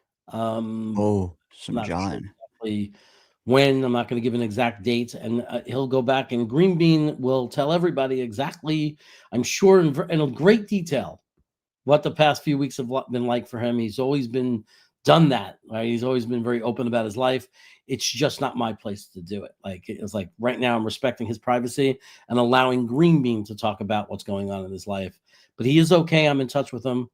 That's why I'm on. I wouldn't be able to be here doing this show if it wasn't for the fact that I'm in touch with Green Bean, and he's, I don't want anybody worrying about him. He's just going through some personal shit. Which is why, look at this, man. They really crushed May on that, huh? I don't mind. It took him a minute to get up to. I bet you that plays into how much of the second half he sees. Also, great PBU by one of the Clarks. Not to be confused with the music group. That was a personal foul on Clemens. That was a personal foul on Clemens. Right. I don't mind it, though. We probably got 6 more quarters of Clemens being on this team. So if you want to, if you want to take a shot at Drake May, knock yourself out. Oh boy. Vrabel ran to the aid of May rather quickly. His golden goose, Yeah, Clemens jogging on the sideline. Yeah, I don't know. Does this, if they score 3 here, 31-3, let's say, do you pull May? If I'm New England, I do. I mean, the Jets typically are not a dirty team. They're not the kind of team that's going to purposely hurt your quarterback. There are teams that we know do that are very dirty. I don't think that of all the things we are, I don't think we're a dirty team. But that being said, they go up 31-3. I don't see why you keep them out there at this point. Like, I don't know why you would. I don't know, I don't see what the point would be. Maybe they wait to the middle of the third quarter just because it's a time thing. Like, they're mathematically, how much time do they have? And, like, how many scores is it until you mathematically say, okay, we don't have to score anymore. I personally think they could have pulled them at the end of the first quarter and they would have been in no danger. If I have to hear people making more excuses for Brady Cook and insisting that Brady Cook is a real quarterback, I'm going to lose my mind because he's so bad. It's like, I can't stand it anymore. Like, stop it. Stop, pretending that these quarterbacks are good. Like, they're not good. Like, watch Drake May. Watch last week. Like, when you watch the other team, like Shuck last week, you could see what a good quarterback looks like. It's not Brady Cook. We don't have a good quarterback on our team, on our roster. Hosma says, hey, going for you. JJ, Hosma. Thank you, Hosma. And he's watching. Just so you know, Green Bean's watching, so he sees you. Yeah, thanks for the super chat. Thanks for supporting Green Bean. This should be the time more than ever. If you were ever going to support the channel with super chats, likes, subscriptions, Patreons, if you were ever going to support the channel, believe it or not, even though Green Bean's not here, this is the best time to do it. This is when he actually needs it the most, because he's not here. And we know that not as many people are going to stay with us, unfortunately, without him here, because we admittedly know he's the draw. He's what everybody wants. So this is where we need your support to keep the channel potent and strong, right? Until he gets back. So if you could just support it. That's all the only way I know how to say it. And I'll keep doing my best to keep this thing going, guys. Tank for Ty chiming. Yeah. Thank you, man. He gifted a member. I don't know who's going to get it. I don't know if it tells us, but thank you, man. See, this is the kind of stuff I'm talking about, guys. Coming together for Green Bean. The recipient of the gifted membership was Florida Jet Fan. Congratulations, brother. You can now use some Green Bean custom emojis. You may even be able to hop into the Discord if you check it out down below. But yeah, dude, carving us up right now. And what I will say I've noticed the last couple minutes here is the defense is tired of being punched in the mouth. They are getting chippy. There was a shot on Diggs below the knee a minute ago. I don't know that someone said it a little while ago, Deb, because you said that, hey, hit May pretty good, dirty. She said, wait, we're rooting for dirty plays. And I just want you to kind of reiterate your stance on that for the rest of this game. I'm sorry, what? Someone called you out. Yeah, you don't listen to me when I talk. I see. I'm I sorry, I know. got distracted. Someone called you out for rooting for dirty plays on May, and I want you the chance to reiterate what I'm not exactly rooting you meant. for dirty plays on May. I didn't say that at all. I'm just messing Okay. around saying I'm not rude. I don't want to be dirty. I don't want to be a dirty team. I'm never for injuring guys. Not at all. I'm actually saying that New England should rest him, even though we're not a dirty team. I would still sit him just to protect my asset if I was New England. But I would literally rest him and say, but we're not a dirty team. No cheap shots, though. No cheap shots. I don't want them taking cheap shots at all. I'm literally just saying, I'm laughing and making a joke that Clemens, of all people, being here 6 quarters left, that would be the thing he would do, right? The thing we'd remember him for is like taking a cheap shot at a young quarterback, and then the whole NFL it wouldn't just be us. The whole NFL would hate Michael Clemens forever for taking away a young star from the NFL, you know. But no, I think people like to. Or people misinterpret what's really happening. No, I never call for cheap shots. I don't think we should do cheap shots.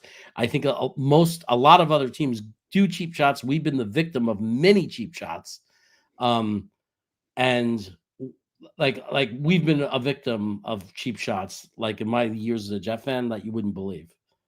Like just really play dirty football. Play with pride. Be chippy, but not cheap. No, definitely not cheap. You don't purposely hurt a young star. No, the football needs, as much as we don't want New England to have a young star, you don't purposely hurt one, because the NFL, the game of football needs young stars. You know what I mean? And we don't want it to become about that, because then when we if we ever get a young star, we don't want New England doing it to us, right? JJ Hausma gifted 5 Green Bean Gent fan memberships.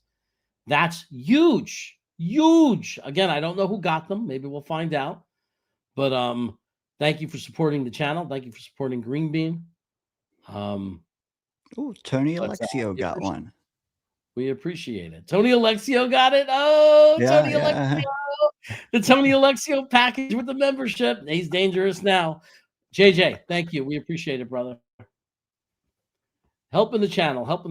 It's 28-3. Yes, it is. No, it's now going to be 35-3 because it wasn't enough a field goal. We had to give up. So here are some of the people appreciating their membership. Who is 007 got membered? So that's pretty cool. In case we missed it, Paul is letting us know. I don't know if it's Paul Abaner or if it's Paul Abaner. But they're letting us know that there was a touchdown. We see that now. And I think at this point, you could rest Drake May, protect them for the playoffs. Yeah.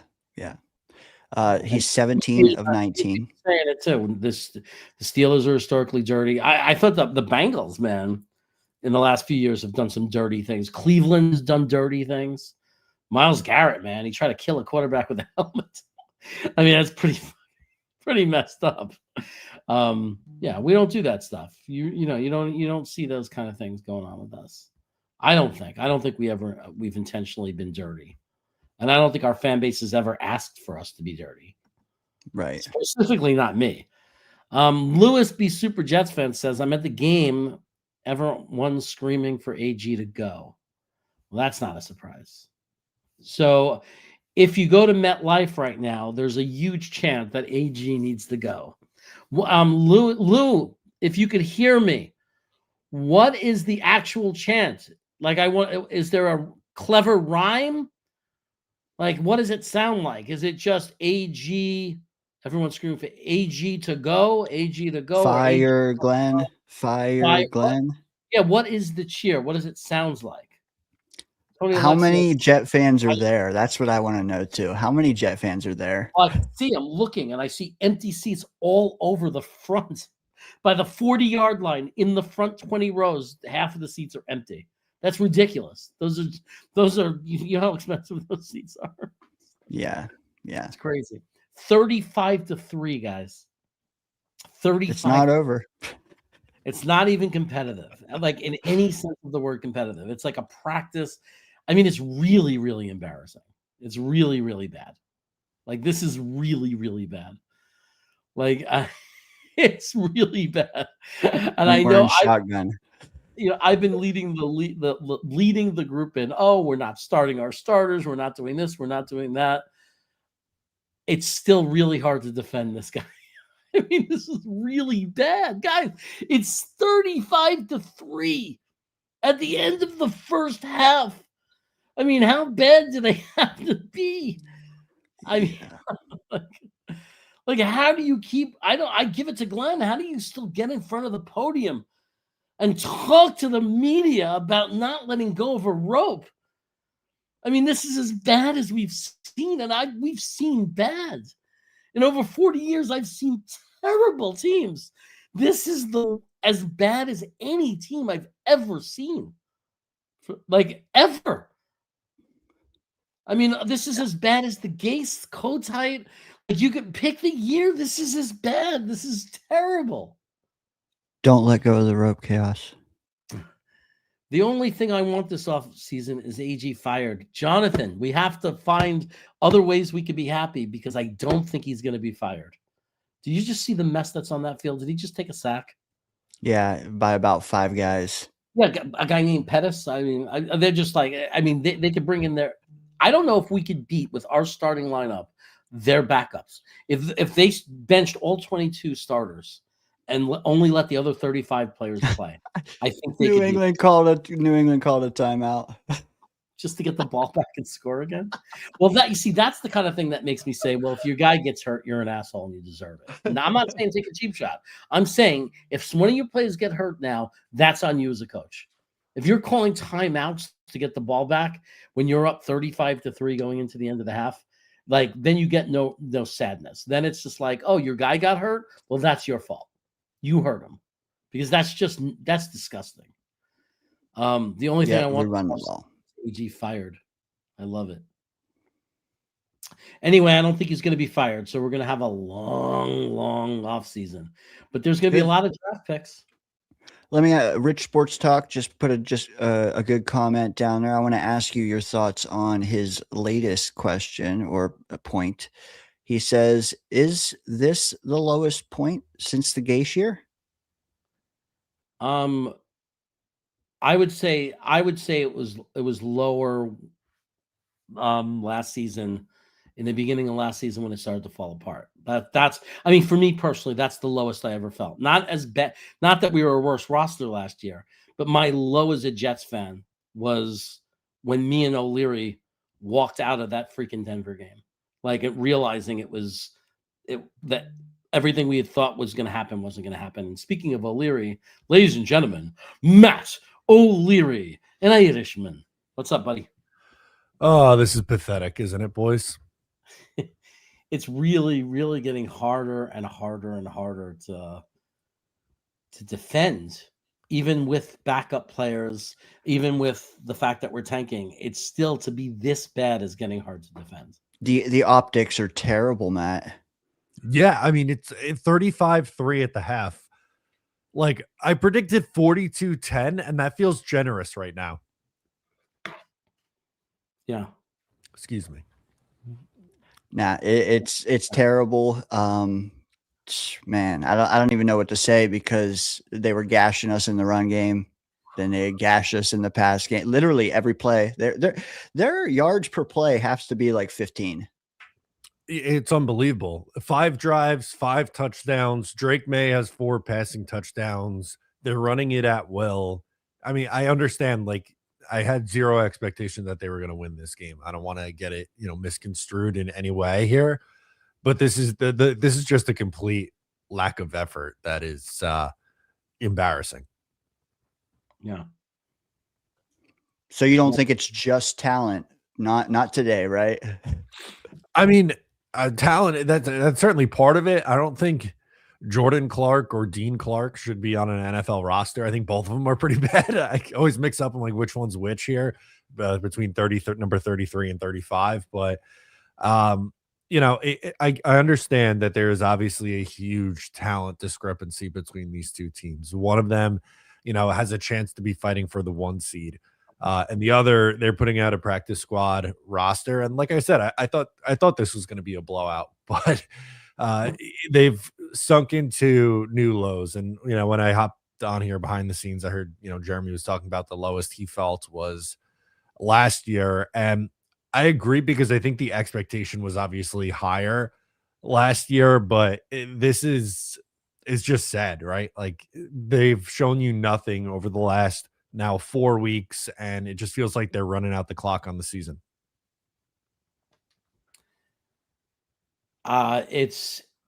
They've definitely checked out. There's no question about it. The players know that what's going on, right? When Tyrod Taylor gets shut down, when Justin Fields gets shut down, when Will McDonald gets shut down, Mason Taylor, when they shut down Garrett Wilson, like all of these guys just being shut down, they know exactly the writings on the wall of exactly what's happening. Like we are tanking. There's no intention to win another game. Do you think that's affecting their play, or do you think they're just that bad anyway? I think part of it is like the guys who are out there, it feels like their mindset is somewhere else, right? Like their bodies are physically in New Jersey, but like, are they really in it? Is their heart really in it the last couple of weeks? Like you said, Garrett Wilson shut down, Will McDonald shut down, so many other guys, Mason Taylor, right? You go down the list, there's a ton of guys that they've already shut down for the season here. And for maybe some of the younger guys who don't normally get playing time, this is an opportunity for them. But the guys who were starters, like Jermaine Johnson, I just don't, it doesn't look like he's playing with his heart in it. And I don't want to just single him out as the only guy, but like in general, I'm just using him as an example. He's a starter from the beginning of the year. I think those guys, realize what's happening here, and they don't, I don't know, they just don't feel like they need to put an effort in. If this super chat is true, JJ Prevalon is saying is that the game and the Jets are fighting teammates now. It's bad. If the team internally on the sideline, if there are guys fighting with each other, at what point do we start to say this isn't about the talent of the roster only? We have another coach who cannot control a locker room. Yeah, they haven't shown that on the TV or anything, and I have no reason to believe that JJ is making this up. But it just speaks to the embarrassing level that this has gotten to, right? Like the infighting when you're on your way to 3-13 with one more game left on the schedule. Like they just signed Hendon Hooker this week. Like, are we going to see him in the second half? Is that what this is going to get to? Are we going to get Hendon Hooker watch in half 2 here? We might. I mean, there's no more evaluation of Brady Cook, right? I mean, maybe there's a few morons out there that still actually think this guy's a real quarterback, but and I'll say it, morons, because you got to be a moron at this point. It's ridiculous, right? This guy is not an NFL quarterback, and and he's a rookie. Maybe he'll be a backup quarterback someday, but to be excited about Brady Cook and think he's going to be the answer to us at quarterback at this point is just ridiculous, and it's not worth even a conversation. Do they want to just stay with him because what's the purpose? But bringing in Hendon Hooker, here's a guy who hasn't played in 3 months except for the last 13 days. Is he going to try to pull another Phillip Rivers and suddenly come in and be good after having basically 10 days of practice? Yeah, right. And that was the point, right? Like he just got here, and Brady Cook 39 yards at the half, another brutal interception, just doesn't see the safety, chucks it up for grabs. A fumbled snap, although it wasn't a good one from Josh Myers, and he deserves blame for that too. It wasn't like it was right in his hands and he dropped it, but you're right. They are just playing someone at quarterback who should not be an NFL player. And, that's harsh, but I'm sorry. That's what we've seen from Brady Cook over the last 4 weeks. And offensively, the only guy who's shown me anything is Brees. He has averaging 5 yards a carry. He had a nice catch in the first half for, I think, 20 yards. And I don't think he's going to put up a big offensive output. Like when you're down 35-3, this is going to be ugly. But, again, that just goes to show you how bad it's gotten. You have Isaiah Williams with a catch for 9 yards, A.D. Mitchell, a catch for 6, John Mechie, a catch for 6. the defense can't stop anybody. They can't get a first down. It's just bad. I don't have any other words other than this is just really, really bad football. Yeah. Yeah. That's what it is. That's what we're watching. 23 first downs for the Pats, 23, and we have 3. Yeah. It has to be a genuine conversation at this point that Glenn can be fired. Muji stays. Glenn's job is on the line. God have mercy on the Jets fans. I just don't think that Aaron Glenn is going to be fired, but I did say this before, Matt, and I want your opinion on it. I said he's not going to get fired except if, and this would be me as an owner, if I was in charge, I can't fire him without a plan, just to hire another one of him, just to have another sap who's going to take the job, another unproven rookie coach looking for a promotion and an opportunity. But what if the right guy was there? What if, like what happened to New England was happening? What if, for some weird reason, Baltimore has, the owner has a heart attack and is dumb and his brain gets a stroke and he lets Harbaugh get away? What if a real coach became available? And for some weird reason, because of the Jets draft pick, said, yeah, I would love to take on this challenge.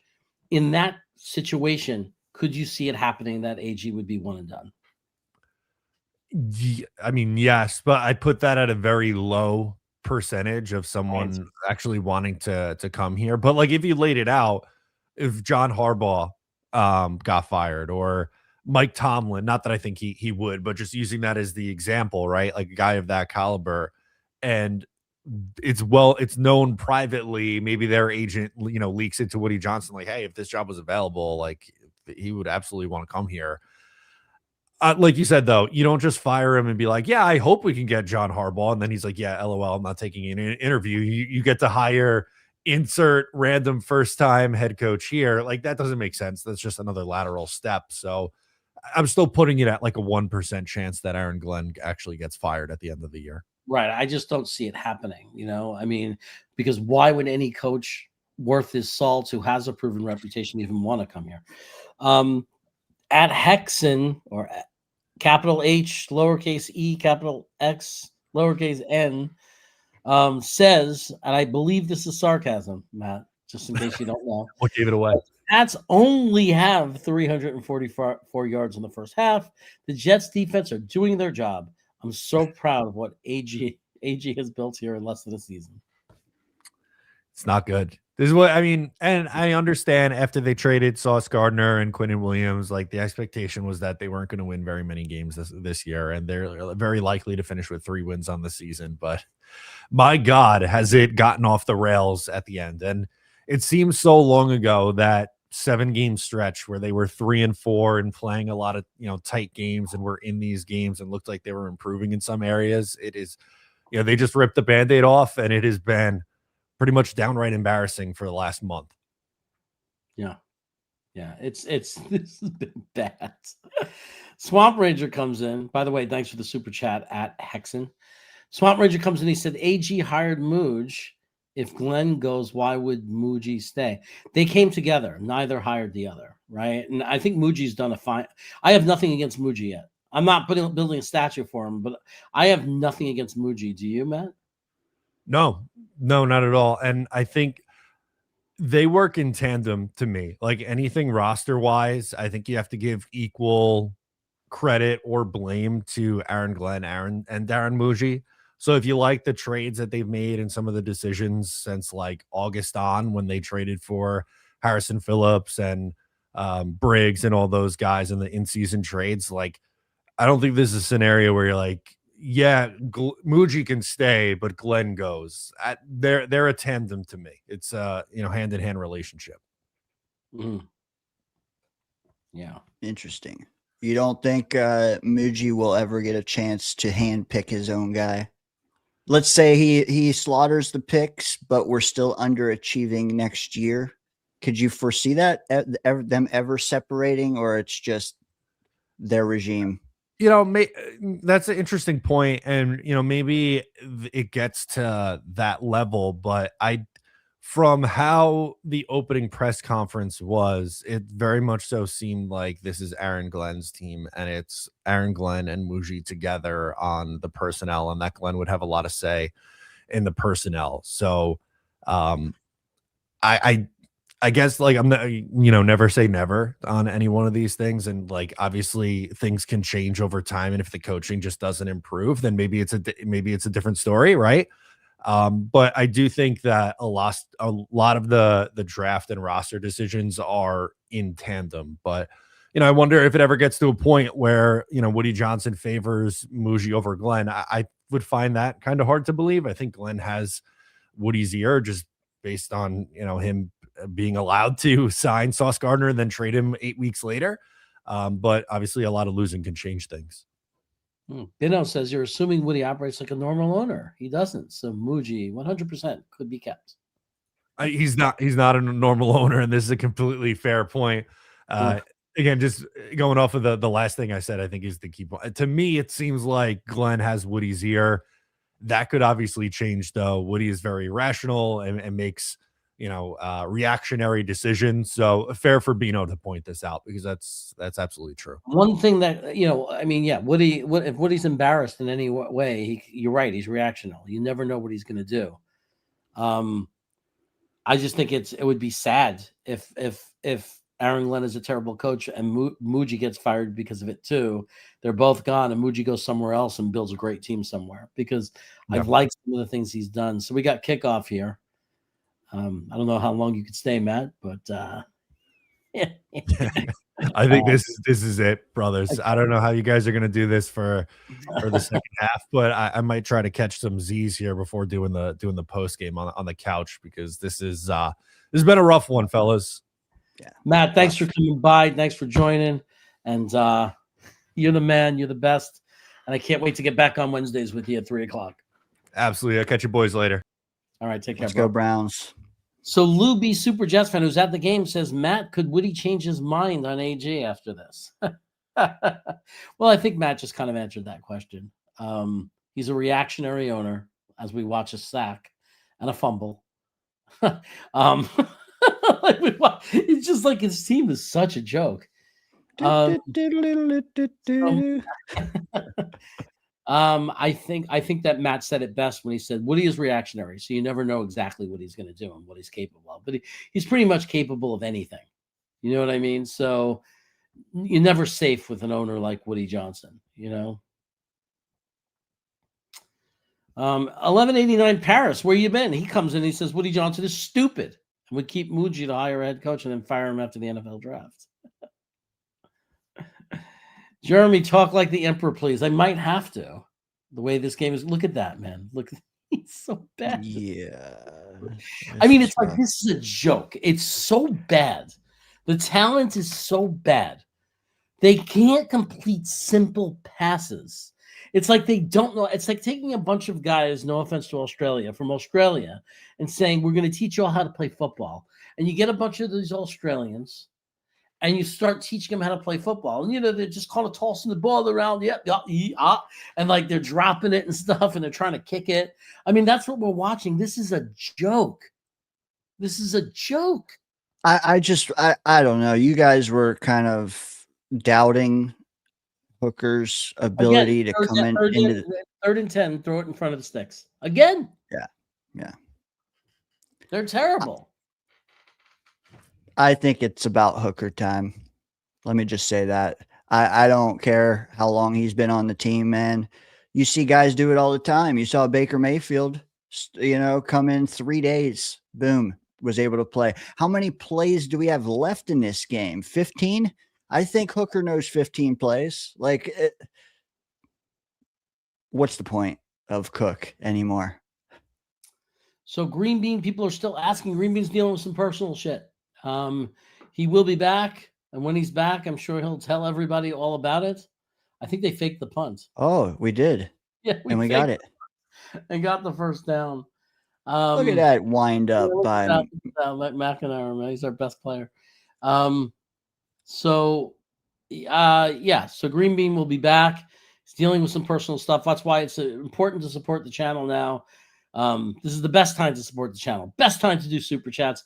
Best time to join up, sign memberships. No better time to support Green Bean than right now. Sith Happens wants me to talk like the Emperor, and I'll just say this team is not operational right now.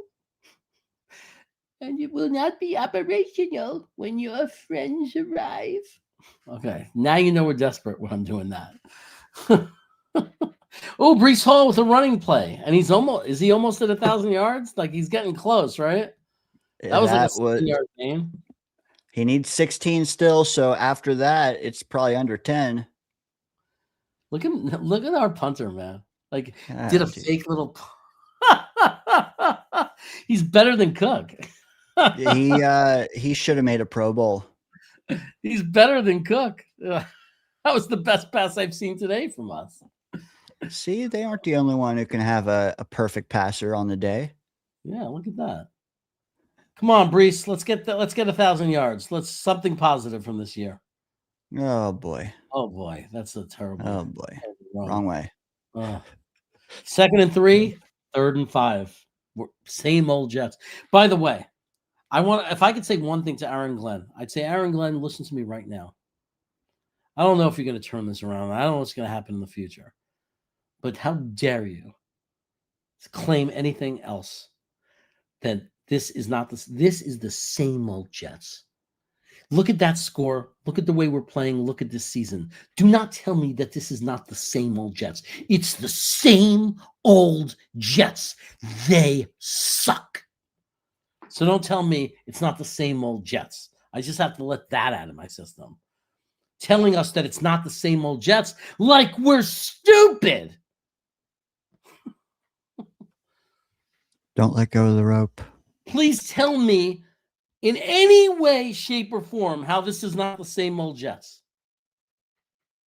In what regard is this not the same old Jets? What, we're worse than we've ever been? This is like literally the top 5 worst teams in. Oh, he's got 1,000 yards. Yay. I want them to check their math guy because he had 954 and I'm seeing he has 34 yards today. He has 34 yards. Did they fake it again and not get it? It's a snap to Isaiah Davis. The Patriots are not fooled. Hall, hey, I guess we'll give it to Brees. ESPN's box score must be wrong. Congratulations, Brees. Hopefully you're done for the day. Yeah, wow, this is wild, man. But don't tell me it's not the same old Jets. Okay, by the way, guys, hey, Dano, I'm gonna remove you for a second, okay? I got a message I gotta tell everybody. Okay, look, everybody. Okay, Aaron Glenn came in here, and he originally said that this was not going, that things were going to be different. Things are going to be different. I'm here to win now. Put your seatbelts on. Strap in. Right? And he said, it's not the same old Jets. Right? And then we lose a tough opener game against the Steelers. I was there. Heartbreaking. It stunk. And then they lost and went 0-7. And everybody said during that process of going 0-7, we all said the same thing. Oh, it's the same old Jets. Because sitting there and saying, oh, it's not the same old Jets because the old Jets did this or the old Jets did. I've been a fan for over 40 years. I've seen a lot of terrible Jets teams. Okay? And I've seen them lose for a lot of different reasons. Right? Sometimes it's not that they gave up. They just didn't have the talent. Sometimes it was bad coaching. Sometimes it was this. Sometimes it was that. Sometimes it was even the refs. Right? But let me tell you something, what makes it the same old Jets or not the same Jets. Same old Jets is not, oh, the way we win or the way we lose or the way this happens or that happens. Same old Jets means lose. There's no way to lose and not be the same old Jets. Oh, we're 3-13, but we're not the same old Jets. What are we talking about? We're suck. We're the same old Jets. We're the same Jets. The Jets that suck. We suck. This is the worst team in the NFL or top 3 historically. We are terrible.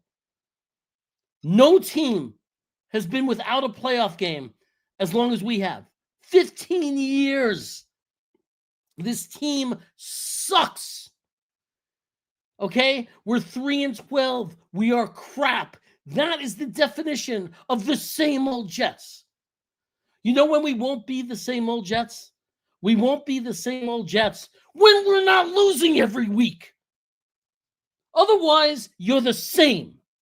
If you're losing, you're the same. I don't want to hear it anymore, that we're not the same. Oh, but this is different because of this or that. Nothing's different. We're losing. We're being embarrassed and humiliated. I mean, I don't care if we're trying to tank. You know what I mean? And it's fine. Don't put your best players out there. Use an undrafted free agent quarterback. Don't put your best players out there. That's fine. But don't get embarrassed 35-3. Don't make yourself look like clowns.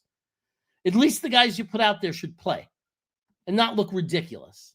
So don't tell me it's not the same old Jets. It's the same old Jets. Winning against Atlanta, that's consistent with the same old Jets. Make sure we don't get that first pick. I mean, and I was okay with that. I wasn't even hoping they would tank at that point. I wasn't upset. But as it turns out, when you look back at it, that ends up being that's the biggest knife to our back at all. The fact that we won that game against Atlanta. If we can go back and undo that and make that a loss, you tell me that game's going to help the future of this team? Next year, they're going to say, oh, but we beat Atlanta that week. That's going to help us. All it did was take away our freaking shot at the number 1 draft pick. Meanwhile, my hero, Alan Dodds, comes in and said, this is all part of the plan. Browns winning, Titans winning. Who knows with the Giants and Raiders? No punter making a tackle will save this game. Always glad to support Green Bean. Off-season incoming. We support each other. Nice rant, Jeremy. Nice rant, Jeremy. Alan Dodds, we love you. You're known as the good Alan. There's the good Alan and there's even evil Alan. I love both Alans, but there is good Alan and even evil Alan. This is good Alan. He's a good guy. He's the kind of guy, if your computer broke, Alan Dodds seems like the kind of guy who might be able to fix it for you. Yeah, if you know what? Trouble, You know what he's also good for? If you get a membership or you join Green Bean's Patreon, you get into the Bean Baggers Discord. You can see Alan's chef skills and some of his gourmet foods he makes. Him and old Harry are always chopping it up there. We're always trying to tag Jet Chaos to get in there, but hey, come on in. The water is warm. They're about to score. I will say that.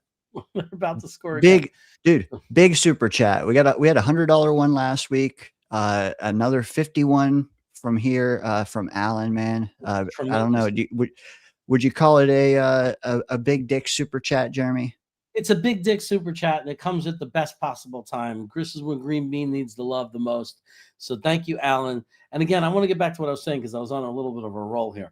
Alan Dodds, this is the type of guy that if you can't get your computer to work with the printer and get it to print, Alan Dodds is your guy. This is the guy who will figure it out, man. He will get your printer into the system. Is that a touchdown? That's a touchdown. We're now down 42-3. This game is great, I got to say. This ain't the same Jets at all. This ain't the same old Jets at all, man. I could see how much we're growing as a football team under this coach. Are we really getting scored on by a guy named Efton? Yeah.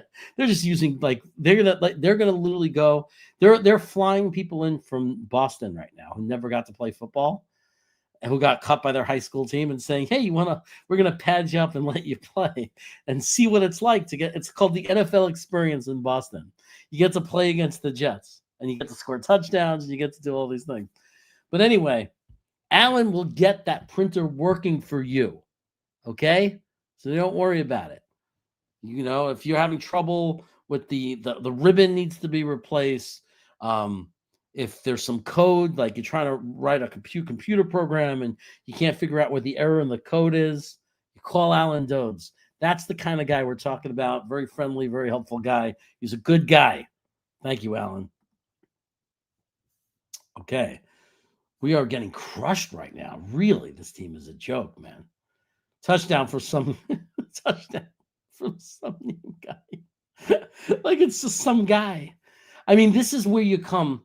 This is what you do if you're a guy who's never scored or never gets to play. You dream about this. Maybe we'll play a team like the Jets. So my coach will put me in by the third quarter and I'll get to score a touchdown. I mean, that's literally how it happens. You know what? Call me crazy, Jeremy, but I just want to speak up on this. Like they showed I see it in the chat. May I say it for the audio people out there who can't? They showed a graphic saying Brees got 1,000 yards. You got Will Parkinson tweeting out congratulations based on that graphic, dude. I've been tracking the box scores. He needed 46 yards. Today he has 34. Dude, you said it earlier. You said we screwed it up a couple years back with the statistician. Are they going to do that again this time? I think that they're counting one of his receptions as rushing yardage. This is what I'm thinking. I'm thinking Will Parkinson just simply is tweeting things he sees because he's not a reporter, even though some people act like they're reporters. I think he's not at all. I think he got excited because he saw it on TV and for some reason needed to tell all the Jet fans that on Twitter, even though we're all watching the Jet game. But, you know, there are those people who have to be the one to pretend they're giving information out to people. Clicks, and baby, because clicks. that, now he's looking silly because I think that you're right. I think that graphic is a mistake. I don't see how it could be right. Because when you look at how many yards he had coming into this game, which you could look on Yahoo, you could look at any stat, and then you look at the Yahoo on how many yards he has this game, the math is not saying 1,000, is it? So I don't know what's going on here. I don't know why. I don't know. In the year 2025, with all computers and all this stuff, I don't know what's going on here. Yeah, I'm with you. Maybe we'll get some clarity. I mean, I don't have the audio of the game on, but what I say is I checked ESPN, his yearly stats, 954. Today in the game, I checked the box score, 34. We'll see. And the math is not mathing. And I told you about Alan Dodds. If Alan Dodds says the math isn't mathing, this is what I'm talking about. Now you know something's wrong. Alan Dodds does not mess up something as simple as arithmetic. Mm-hmm. Okay. Correct. So it's correct. Yeah. What was the under over on this game? Because I think New England's going to do the over on them by themselves. Oh, the under over, I do not know. I just know it was like a 2 touchdown game, and they've more than doubled that. They might triple that.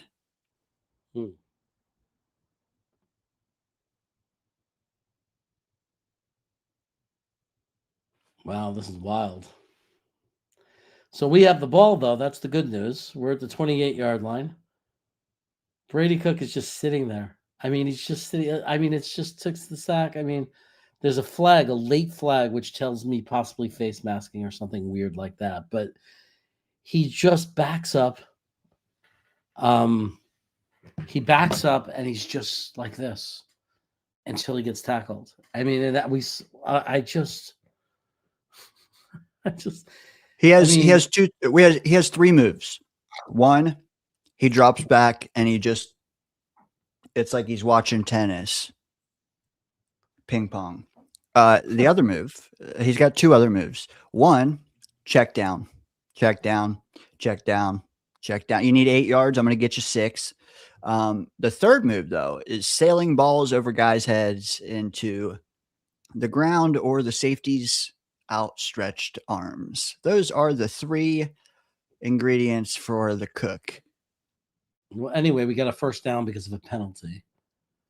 I mean, look at even that little tiny pass he just made, right? To Williams was at his feet. I mean, how could you be that bad? I don't understand how you could be that bad. Oh, did Jacksonville just go ahead? Jacksonville just went ahead of the Colts. That's good news, folks. Keep losing, man. Let the Colts keep losing. I just don't understand how you could be that bad. Like, how can you not turn and just throw a ball to a guy's chest? You and me could have a catch. We could do it all day long. I wouldn't throw one ball to your feet like that. I promise. Ooh, Is see, that a now rush? he's Is that a rush for him? now, Or now he's getting close. Yeah. now he's close to really doing it. Look at this. Nice little stiff arm there. Oh, the guy tried to do what Green Bean always says to do. He tried to grab his shoulder to beat the stiff arm. So Scott Campbell comes in from Arizona and says, "Make a wish, kids, catching teddies." I love it. Thanks for the super chat. Look, it's 1st and 10. We're driving. Fake to Brees. What the hell was that? What are we watching? What in the world was that? You know what? I mean, I'm gonna say it. You know, you're right. Somebody's telling me to relax on Cook. You're right. You're right, Johnny. John Arroyo, you're right. He's our tanker. Like Cook, I'm gonna remember Cook fondly in years from now. I'm gonna say that was the guy that helped make sure we lost the last 4 or 5 games of the year. Right? That's how I'm gonna remember him. That's the guy that made sure we lost and gave us the best possible chance to get the best possible pick we can get. grounding flag. He's 7 for 14 with 52 yards and an interception. This is a guy who's doing his job. He is making sure that we don't screw up the draft. He might be the best quarterback we've put out there in a really long time because no one is 3 yards. 3 yards, Brees. Come on. You just need 3 yards, guy. Draw up the middle. Nope. All right. Ugh. Did you just see that? Like, what are we watching? What is I don't know, man. This is undrafted free agent with decent receivers again, with no decent receivers. Wait a second. What is Billy? Come on. What does it have to do with that? The receivers, if the receiver's open, they're open. If you're throwing I don't care who you're throwing the ball to. I could throw the ball 20 out of 20 times to Dano, 5 yards, and not hit his feet. Like, you just looked at that play. What does it have to do with receivers? Like, what are we talking about here? And who says the receivers aren't open? We're watching the film. After the games, I'm watching film. Guess what? A.D. Mitchell gets open. A.D. Mitchell gets open. This is not about he doesn't have good receivers. We don't know who A.D. Mitchell is yet. He might end up being a very good receiver. These receivers are open. He just can't throw the ball to them. And it's okay. He's an undrafted free agent. I don't expect him to be good. He's actually helping us out right now, right? Because we want to be losing. God forbid he was turned out to be like halfway decent and enough to have kept us in games, and we won a few meaningless games, and then we'd really be out of it as far as the draft. Oh, we're going for it, baby. 4th and 11. But don't make excuses for him that the receivers aren't good. This is not about receivers. This is about a bad quarterback. Nice pass there, though. Just fell short of the first down by like a yard. That's too bad. I do like Cook when he's running, like when he's mobile throwing it. I don't like him in the pocket, and I don't know if that's just me saying that or if he's actually better bootlegging and stuff like that. But I thought that was a good play, just not a good play for 4th and 11. Right. Well, he definitely needs to come out of the pocket more. I mean, that's the biggest complaint I have. He sits in the pocket and he's just toast. So he definitely needs to come out of the pocket. Colts up now 17-14 on Jags. Shit. Come on, Jags. How are the Brownies doing? Let's see. I'm not expecting Tom Brady. I'm just saying what I know about him. I'm just saying that Brady Cook is not a future quarterback. He's an undrafted free agent. That's what I've been saying the whole time. There's a reason nobody drafted him. Yeah, he's undrafted. He didn't get drafted in 7 rounds. No team picked him. And that's because he's not an NFL quarterback. Maybe he'll work his way up to being a guy who can hold a clipboard and be a journeyman that lasts in the league a few years as a backup quarterback. But I never said he was going to be good. I never expected it to be good. I'm only telling anybody because a million people were defending him, saying that he should be a good quarterback or he might be good or let cook. And I'm just saying we have to stop praising and putting on a pedestal every quarterback that enters our roster that hasn't played yet. Because we always think that how many times have we went through this? Every time we have a quarterback on the roster that hasn't played, Jet fans build him up to be the next savior. It's like, now you're seeing this guy is doing his job. He's out there. He's playing his best. His best is not good enough. We're losing. We're not scoring points. That's great because that's what we want. And that's how I'll leave it. I mean, he's probably not going to be on the team. Dude, I wish we could go like with the Fields talk too. I wish we could literally go back to last February and look like in a time, like let's go in a time capsule back to February. I want to ask folks what their thoughts on Daniel Jones was then. I want to ask their thoughts on Fields. Literally, he was the top of the market. He was the top guy. So yeah, has he been? No. Has he aged horribly? Yes. I don't know, man. The next guy is going to save us, right, Jeremy? The next guy, whether it be Kyler Murray for a haul of picks, or it's going to be Tua off of the waiver wire, or it's going to be Mendoza. They will finally do it here in New York. I just know this. I changed my pick for my Survivor League 2 days ago to the Bengals, and they're winning 30-7. And there's only one other guy left in this league. And so every week I win is a chance at some good money. And I'm hoping I at least win some money because I deserve that for having to deal with this freaking team. So thank you, Bengals. I appreciate it. And may the other guy lose. Come on, Dolphins. All right. This is, you know what I feel bad? You know who I feel bad for? You're talking about fantasy games and shit. Why don't I say I feel bad for anybody who is currently worked their way all the way to the championship game and is going against a New England Patriot today? Because that is the double whammy.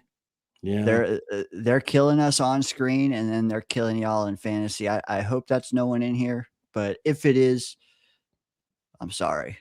I'm sorry. The Browns winning is a pretty big deal, right? Like, so if the Browns win, how many wins do they have? What's their record? 3-12. They've got 4 wins. So if the Browns win, they jump over the Browns. That's the game to watch. Yeah, the game to track. Yeah, right. We jump over the Browns. We're losing next week to Buffalo. We ain't beating Buffalo. We're top 3 pick if the Browns lose. Yeah. Yeah. 10-6. They're up. Really need the Raiders to keep winning, man. Let the Raiders win. I don't care if the Giants are ahead of us and we're the second pick. Do you? I mean, I want the first pick, but if we're the second pick, at least, if we're the second pick, at least. Oh no, they're saying the Giants need to win. Eddie McGuire, if the Giants win and the Raiders beat Kansas City next week, don't they stay ahead of us on strength of schedule? So that's the thing. Yeah, it's tough, man. Yeah, we do have currently, they would both be ahead of us still currently. But that changes week to week. So you got to wait and see if whose opponents play well and whose don't. Yeah, I think the best thing to happen, if you want the number 1 pick, to me, the path to the number 1 pick is that, and this is not going to happen, but the Raiders and Giants tie. If the Raiders and the Giants tied, then both won next week, we get the number 1 pick. No, we would not. Yeah, because we'd all have 3 wins, but they have a tie instead of a loss. We would have. Oh yeah, we'd have 1 more loss. Yeah. If the Raiders and Giants would have finished in a tie and both win, we get the number 1 pick. Provided, unfortunately, I mean, hold on, I have it here with opponents. I don't know. I can't. I am sitting here really rooting for a tie. Go ahead. Yeah, you can share. Can I share my screen? Hold on. If you do a share, I can then put it up there. Yeah. Can you put this up there? Yeah. Okay. All right. Hopefully you guys can see that. Yeah, Vegas could beat Kansas City week 18. I don't know if the Giants can beat Dallas. Do you? Probably not. That's what I think our best chance is to just, I think we realistically just have to hope we get over Vegas. Like we need Vegas to win, right? If Vegas wins, does that, their strength of schedule is 542, we're 543. Oh, I think they're still going to be ahead of us even if they win. But they could beat Kansas City. Like what if the Raiders win out? That's fucking, yeah, what if the sky turns purple?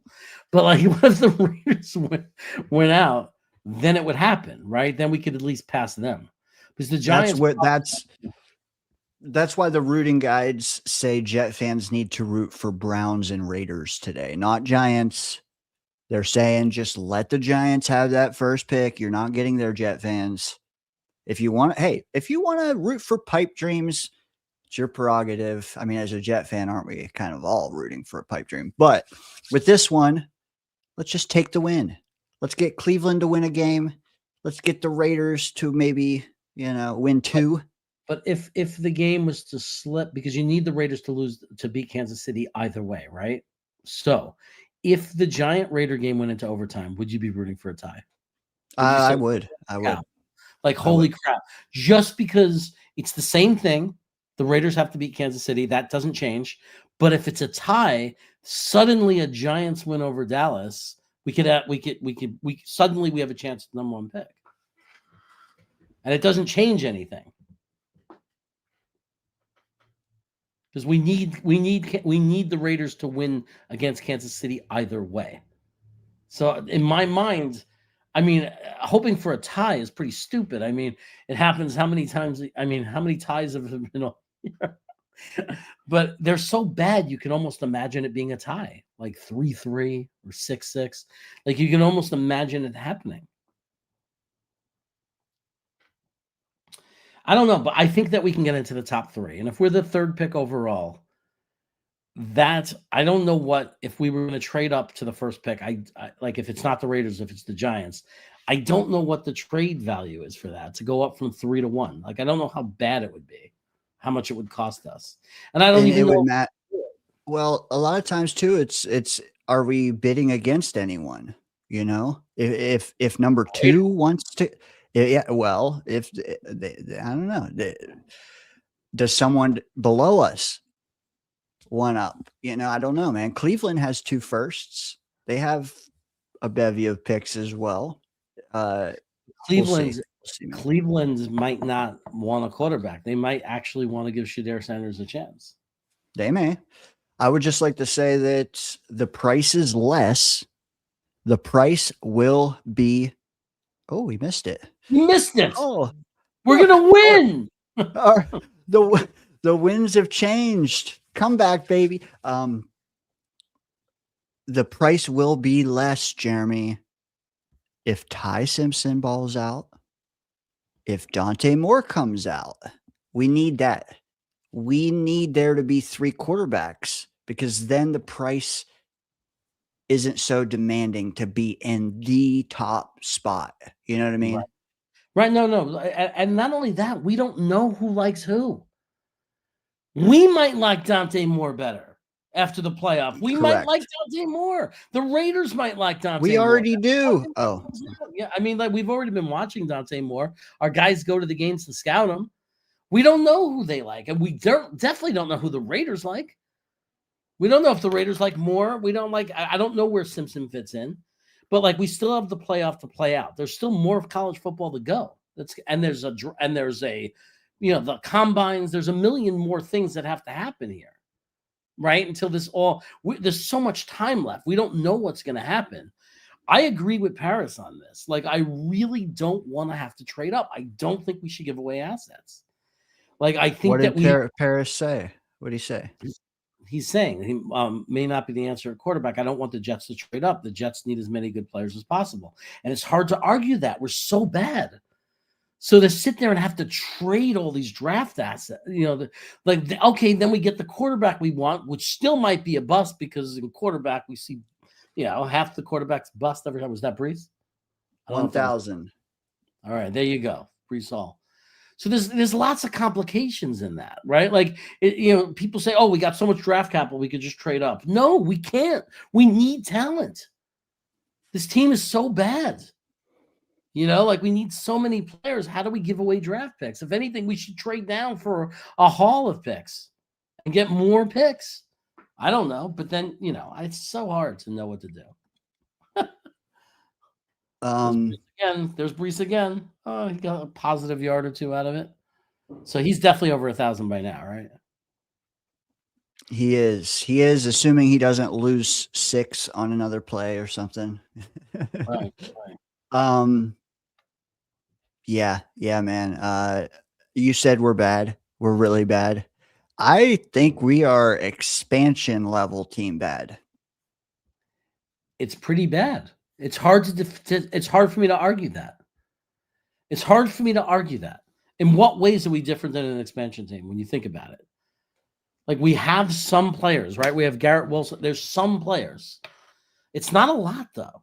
I mean, I think the only positive we have is that it seems like we have the beginning or the core or the building of an offensive line, right? We got a couple of good young tackles. We got a good guard. There's some potential that we have an offensive line. That's nice. We have a young tight end. I don't know if he's going to be a true tight end 1 or tight end 2 yet. Mason Taylor, you definitely can't judge him by this.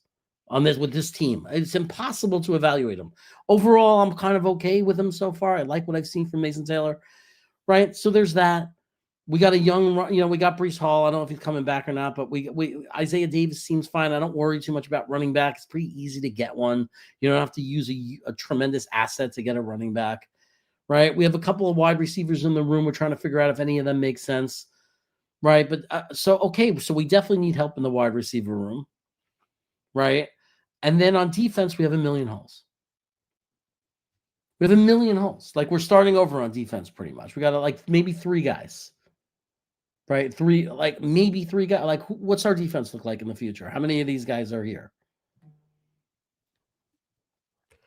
Dude, I don't know. Do you sign Jermaine or do you make him play his 5th year on the 5th year option money and just let it play out?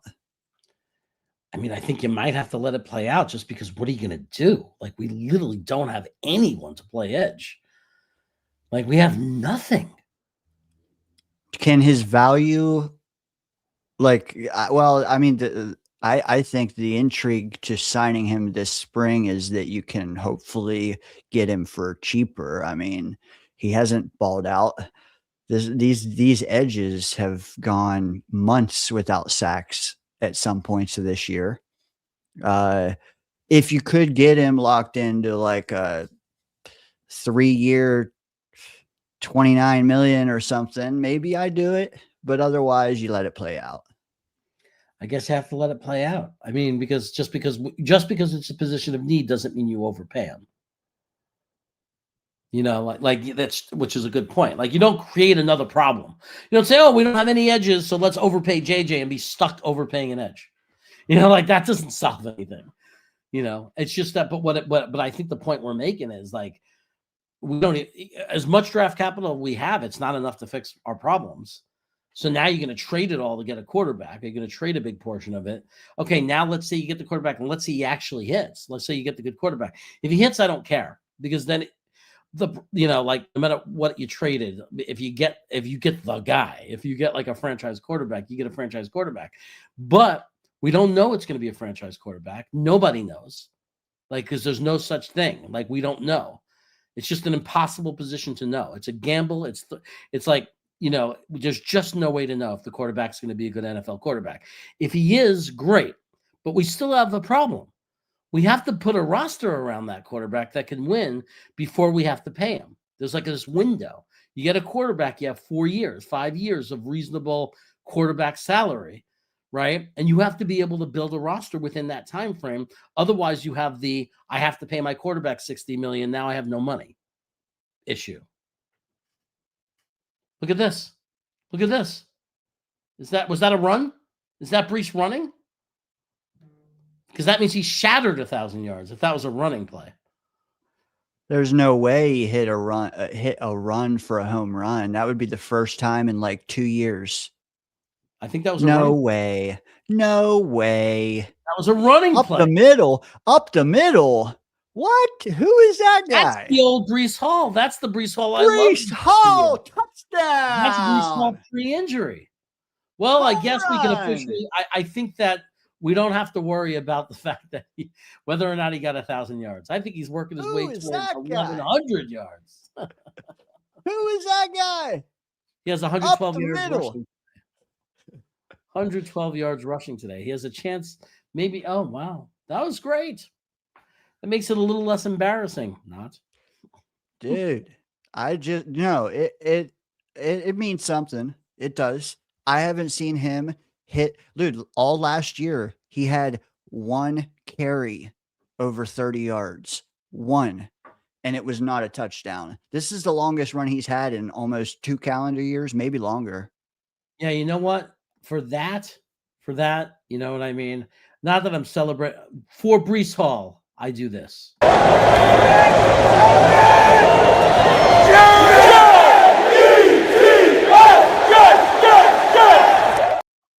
mean, we had to give Brees Hall that, right? I mean, we're sitting here talking about this roster and how it's an expansion team, and I said, "Oh, but we have Garrett Wilson when he's healthy." We also kind of have to acknowledge that Brees Hall just got 1,000 yards on the ground, something we haven't accomplished as a team since 2015. So, it's been almost 10 years since we've had 1,000-yard rusher. Some are saying he still looks slow. Benji comes in. Benji Unger says, "I support Green Bean." And he says, "We can't forget new quarterback coach next year." Yeah, if you're going to draft a quarterback and you don't draft a quarterback coach, then again, that'll be more examples of same old Jets. Like if you're not smart enough to get an experienced, proven quarterback coach after investing a huge pick on a quarterback, you're freaking morons. And that goes without saying. Because, I mean, are we going to sit here and pretend we have a good quarterback coach on the roster and, on the coaching staff now from what we're seeing? Has any quarterback played this year that makes you think, oh, yeah, I have a lot of confidence in this quarterback coach? Milk thumbs, baby. Milk thumbs. That's Danger Zone. The guy sitting next to me kind of looks a little bit like what you remind me of? You ever see the movie How to Train Your Dragon? And it's like all these big, strong Vikings, and then you have that little skinny guy named Hiccup. Yeah. You're like that. Like you'd be with. I could imagine you in a family photo with all these giant Vikings, all these big, strong guys with beards, and then there's you trying to train your dragon. I also get Jack Frost a lot. I get Shaggy from Scooby Doo. Raggy. Appreciate it. That is Danger Zone. I haven't done this. I don't like doing this, but I do feel the need to now, just because last week we waited till the umpteenth hour. Yeah. We'll be live tonight on YouTube at Danger Zone, as you see on screen. We have a show every Friday night. It's like 18 hours long, and it's just it's all Jet talk. But on Sunday nights, me and Chaos get to take a few hours and let this Jet loss sink in. And then we go live at 10 p.m. Eastern to talk to you guys. Post-game analysis every Sunday night on Danger Zone, man. If you guys, a lot of people probably never even seen me before. If you like this ugly mug, if you like this tandem here, come check us out on Danger Zone tonight, 10 o'clock. Yeah, I gotta say, one of the reasons Green Bean said to me, he said, "Hey, Jeremy," he said, "you should get Dano to come on with you and you keep the show going for me." He goes, "Get Dano to come on with you because I seen what you guys are doing together." He goes, "And you guys are doing well." He goes, "I like what I'm seeing." He goes, "I think he'd be good to do the game watch party, but of course, we're not going to slow down on what we're doing in the Danger Zone." And and tonight we will be there again, 10 o'clock Eastern in the Danger Zone. Make sure you subscribe and you go to Danger Zone. It's spelled right there. It's right on the screen for you. If you want to watch it's a little different than this reaction because we'll have had time to think about it. Yes. Yes. process. Yes. And we'll have some call-ins or a guest at times. But yeah, how do I spell that? It's just Danger Zone, and you just add a Y because my name is Dane with a Y. Is Isaiah Davis the one that's injured? It looked like Stiggers went down with a knee, and then he eventually walked to the locker room. I saw another guy. I'm a little worried. But anyway, man, Rex Ryan really wanted this job. I see some mention of Rex Ryan. He really wanted the job, man. But your Green Bean would always say to that was, I don't think people really remember the last 4 years. Like the first 2 years were great, but the last 4 years, man, he was here for 6 years. Those last 4 years, man. Can we also not forget the 5th year? He went to Buffalo, man. He went to fucking Buffalo. The enemy. And then stole the playoffs from us in the last game. Yeah. Yeah. Now don't get me wrong. My fondest memories, well, not my fondest, because I did enjoy Herm and Mangini. But dude, those highs with Rex were electric. When you went to Buffalo, dude, that did kind of suck. Now I still love the man, but Buffalo, really? That was like that's a thing to remind him of. I can see what he's saying. Yeah, you remember the last time when you left us and you went to Buffalo, and then when the guy punched Geno Smith in the jaw and we cut him, you picked up that linebacker and gave him a job after he broke the quarterback's jaw in the locker room. Yeah, he signed. He signed IK. Oh man, signed, yeah. So Ablab Studios comes in and he says, "I love Green Bean. I love him, and I want to support him." So Ablab says gang G or gang. I'm watching this game and I see more and more holes with each ticking second. I hope we don't package picks to move up for Mendoza, bro. I know you don't agree, but we have more building to do. I just said, I don't know if you're talking to me. I just said, I don't know if I want to trade any assets. I understand both arguments really well. Like, I understand that football's all quarterback and coach, and that a quarterback gets you a coach, and that even if we trade assets, we will eventually, we'll still have some assets, and then through the years be like every other team, have a first round pick, a second, and then get the quarterback and then build a team like a normal team. I get it. But also we have so many holes and we're so bad, I understand why we don't want to give away assets. So I get both sides of the argument. And I don't want to yell or fight with either side of that argument. Sometimes I might lean towards one of the sides of an argument, but that doesn't mean I hate the other argument. I just understand both sides of it. I understand why we shouldn't trade assets because we're so bad and we need so many things. But I also understand that if you believe in a quarterback, and especially if he turns out to be the quarterback, why that's something you would never regret. Because when have we had that quarterback? When have we gotten a young quarterback that we've drafted that's our franchise quarterback, except for the two that got hurt, and Chad Pennington and Ken O'Brien? Yeah. Rotate. I will never, ever forget what an injury to a rotator cuff is because of Chad, man. It's just like I was young. I was a young teen, a young whippersnapper. And I was learning what a rotator cuff was, man. I'll never forget it. Well, I learned that lesson with Ken O'Brien, but it's happened to us twice. The two best quarterbacks that we actually drafted that was looking like long-term franchise quarterbacks both went down the same way, ruined their careers. Sucks. Yeah.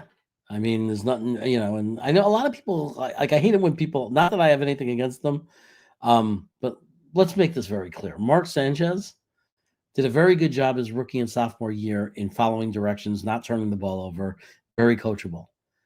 After those first 2 years, when we needed him to be more and to actually be a really good quarterback in the NFL and not just be a guy who hands it off and relies on a running game and great defense, he wasn't very good. So we don't get to count him up there. He doesn't come close to Ken O'Brien or Chad Pennington. You know what? I enjoy you saying that because I feel like it's revisionist history often with Mark Sanchez these days, because like those highs were so high. I spoke about them. Rex Ryan's highs were so high that we put Sanchez on a pedestal, man. He was infuriating to watch. He had, I mean, he would throw it straight to a middle linebacker at times, and it's like, bro, what are you doing? He had 20 picks his rookie year. Did we make the Final Four? Yes, but he threw 20 picks. We won in spite of him. I mean, he was a game manager. He did fine in the playoffs. I will always appreciate the effort he gave. Like, he played with everything he had and listened, and he was coachable, and he did everything the best he could possibly do it. And we got to 2 championship games, and I can't fault him for it, because it's not your fault how talented you are or you're not. He was very coachable. He did everything we asked him to do, but we can't sit there and call him a franchise quarterback. He just wasn't a great quarterback. He wasn't very good. He just wasn't. If he was, we may have won a Super Bowl. I mean, the only hole in that team those couple of years was the fact that we had some quarterback. Now, the first year was a rookie, okay, but it turned out he never was a great quarterback. So it's just what it is. We traded up to get him too. I mean, it's like he was supposed to be much better than he was. You know who we traded up with? Nice pass. Do you remember who our trade partner was? It's a smart. No, who was our trade partner to trade up? Our trade partner was the Cleveland Browns, and it was Eric Mangini. Oh. We gave him a bunch of hot garbage. I think Abe Elam might have been in that package. I think Cleveland has the ball. Cleveland has the ball with only 4 minutes to go and a 4-point lead. By the way. Also, it looked like Breece Hall walked to the locker room. He was stretching for a bit on the side. I think he might be cramping up. I could be wrong. But man, that long run, he probably is cramping. I may have actually won something, dude. I think I just won I am in the process, unless something goes terribly wrong. I'm in the process of winning a Survivor League. It should be really nice. Oh, no, Simpson is hurt.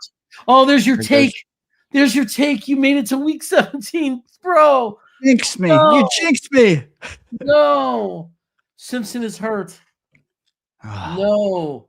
This is where the second guessing is going to come. Why was he in? Yeah. Oh, my God. Shit. In a contract year. In a contract year. I hope it's not like a real thing. I hope it's just we're drafting a guard. I hope it's a sprained ankle, dude. I hope it's just a sprained ankle. I hope it's just a sprained ankle. Kurt King comes in. He says, we need someone who can develop a quarterback. I know. Let's bring back Rex, a coach who couldn't develop a quarterback. Hey, touche. I thought that, look, Sanchez went pretty early in his career. It's not like he got killed with us. He went somewhere else to Dallas. He went to Philadelphia and Dallas, neither of those teams. I don't know if he was developable or not, at all. I don't know if he's the kind of guy that could be developed. I think the point here is, and thank you for the super chat. Really, really, guys, those of you who are doing the super chats, we appreciate it so much.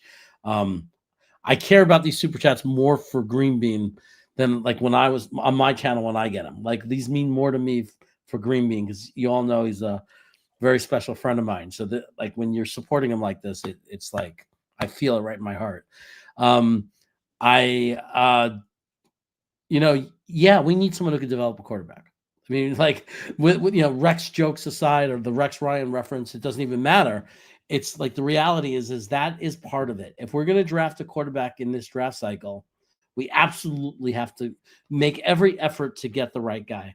If this staff does not change, and it's the same exact coaching staff, and we draft a guy like Mendoza or Dante Moore, and we go in next season to training camp and don't add a proven, experienced quarterback coach, that's really gonna. That's gonna be very, very upsetting. You know what? I do want to chime in because I do feel like Kurt King was kind of busting your chops, man, saying that a little tongue in cheek. I know. Let's bring in Rex, a guy who also can't. You know what? You are not. If you can develop a quarterback, what are you not, Jeremy? If you can't develop a quarterback, if you can, what are you not? And I'll give you the answer. You're not available. oh, yeah. I mean, typically the guys that are proven are not available. Typically, the guys that are proven. So sometimes you have to get the guy that's going to be the guy everybody wants, and you are the ones that discovered him. So at least get me, if that's the case, at least get me a former quarterback, somebody who has something on their resume to show the potential to be a good quarterback coach, right? Yeah, right. You know, and sometimes that's the reality. But the hope that the way you get a quarterback that's proven, that's really good, is that they spring loose because an entire staff gets fired. Right, because that's sometimes frustrating when it happens to your own team. They fire the head coach, which you support, but there were good coordinators and good coaches there that you really liked, and it kind of sucked that they got thrown out too, right? And that happens. So, yet we really have to pay attention to the staffs, like all the different coaching staffs. Like if there's firings, if there's major firings, where the whole staff comes clean, you have to find one where, hey, that quarterback coach was actually really good. They just happened to be on a crappy coaching staff that got laid off. You better have duct tape ready too, because you can't just find them. You got to hijack them. You got to kidnap them, and you got to just hold them until all the other chairs are filled, so that we are their only option. Hawk chimed in a little bit ago. I want to highlight that. I know you may not find it, Jeremy, but let me just read it. It was a different one. It says, what did Sanchez do after Rex at 12:34? And Hawk says, I would say Rex got 200% of Sanchez's ability out of him. So take that, Kurt. That's actually what do you?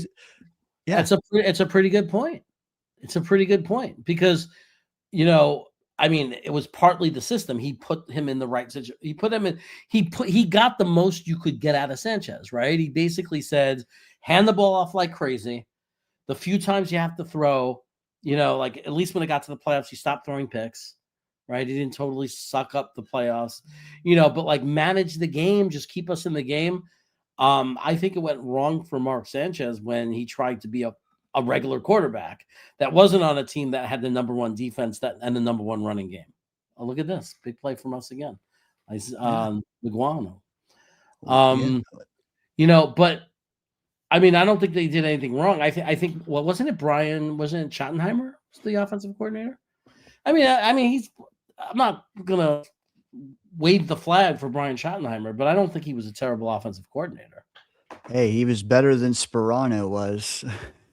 Yeah. Oh my God. I hated Tony Sperano. Oh God. Rest in peace. But yeah. We've had some bad offensive coordinators in this team though. We have. Hey, let's go. Let's get a touchdown, man. Let's do it. And our Wang explodes up the middle. So I know it doesn't mean anything to people. The Browns are going to win, guys. I'm seeing the Browns are going to win. I got to see the situation for that, but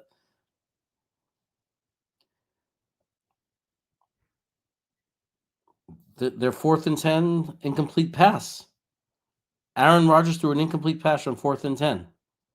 There's a minute 58 to go. The Browns take over with the 10-6 lead with a minute 58 to go. But the Steelers have three timeouts. All 3 timeouts. Yeah.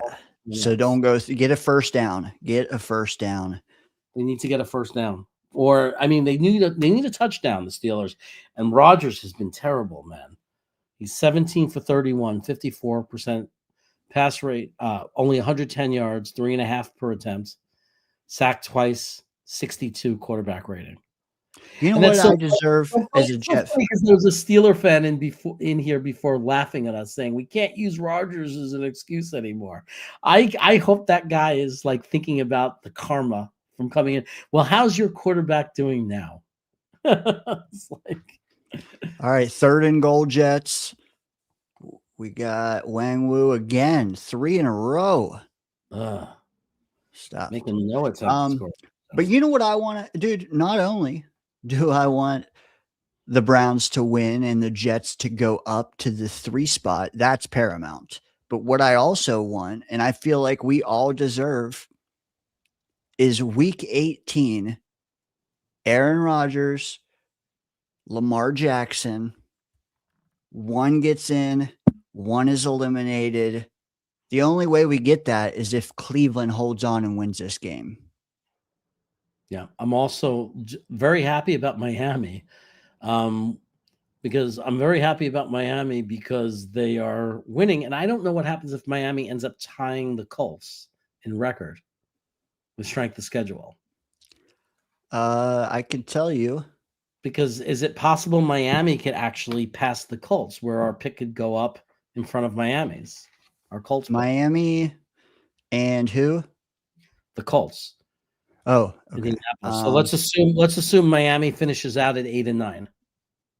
And let's assume the Colts finish out at 8-9. Then Miami will still be ahead. Shit. Okay. Yeah, their strength of schedule is it's 488. It's real weak. So no help there. Probably because they played us twice. Yeah. Well, the Browns could at least kick a field goal if they can't eat up the clock and make it that the best the Steelers could do is really tie. Last ditch effort from Brady Cook. He throws it to the pylon way outside of the outstretched. They show an angry Jet. They show an angry Jet fan in the crowd. Like, what are you so angry about? It's Brady Cook, dude.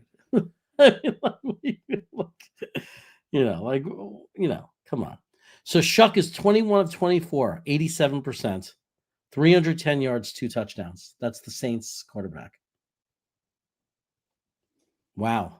He's turning out to be a good quarterback.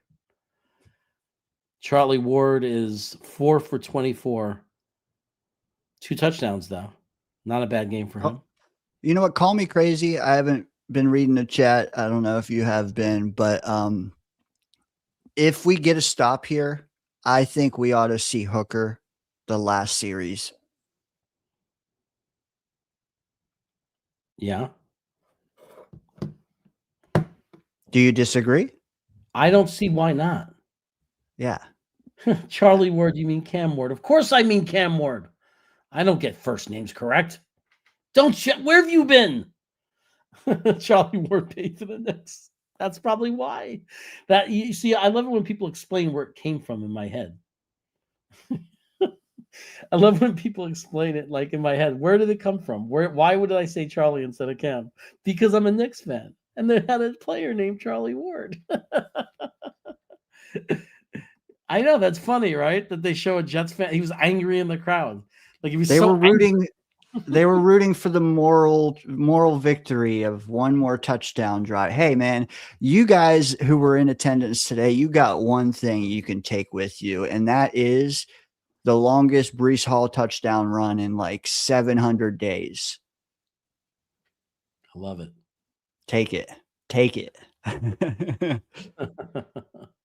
I wish I saw it live. Throwing deep. Oh, he caught it. Is he in bounds? Yeah, he did. No, out of bounds. That was a great catch. Out of bounds. Great catch. Yeah. Who threw that? That's Dobbs. Dobbs is Dobbs, man. He could be QB1 on this team. Hell yeah. Well, that throw right there, out of bounds or not. That would have been Brady Cook's best pass of the game if he threw that ball. The Chaos and Red Bean show. Like, what did you? Someone said Slim Bean. I got Red Bean. I got Chili Bean was one. So here we go. Yeah, Chili Bean. Do you go Hooker here? Final answer. So. Like, why not? Why not? Why not, baby? Well, I don't understand. Like, why? I mean, but why is the other question? Why would they? Like, I mean, I guess it just doesn't matter. Just to get his feet wet for next week, because I think he gets longer next week. I don't know if he starts, but I mean, the Brady Cook has been nauseating. And just to show the team, like when you play bad, you get benched. I don't know that Brady Cook is still in there, except when you're tanking. When you play bad and you're tanking, you don't get benched. You get to keep playing. Come on, get that dirty hooker out here. Jenna Ortega could be QB1 on this. Yeah, I love that. Billy, you're probably right.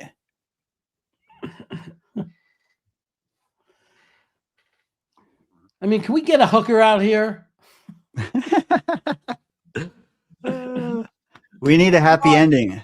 We're just looking for a hooker for a happy ending. You're so childish.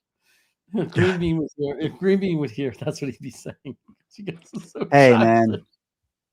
Hit that milk thumb. Hit that milk thumb. We're winding down, folks. Final takes. Let's hear them, chat. I know, besides we are bad, anything you guys can add that is insightful, now is the time to share it, because I'm sure Jeremy will catch all of them in the chat and throw them all on screen as we're all scoreboard watching. We're all scoreboard watching. That's exactly what's going on. I'm actually. Oh, the Browns are winning 13-6 because they kicked the field goal. There's a minute and 40 left. I might have to turn that game on. Is what I have a good mind to do since it's so important. You know what? You keep watching the Jet game. Oh, so kind of you. I'm going to turn on. I'm going to turn on the Steelers Browns game because I think that we would have more use to people who can't get the games. This is co-host abuse. Well, yep, do your thing, brother. Yeah. Aaron Rodgers is getting ready. There's a minute 40 to left. He's down by a touchdown. He has a minute 40 with no timeouts. Jeremy, go with the multi-view, said Boss Girl. This is the biggest thing we got going on right now. If Cleveland wins this game, we move up a draft spot. This is tremendous. Like, it's really hitting me right now how important this is. There is a view you can put on that has like 4 games, though. But yes, I agree. Oh yeah, I have thing. I just did that. There is a four pack.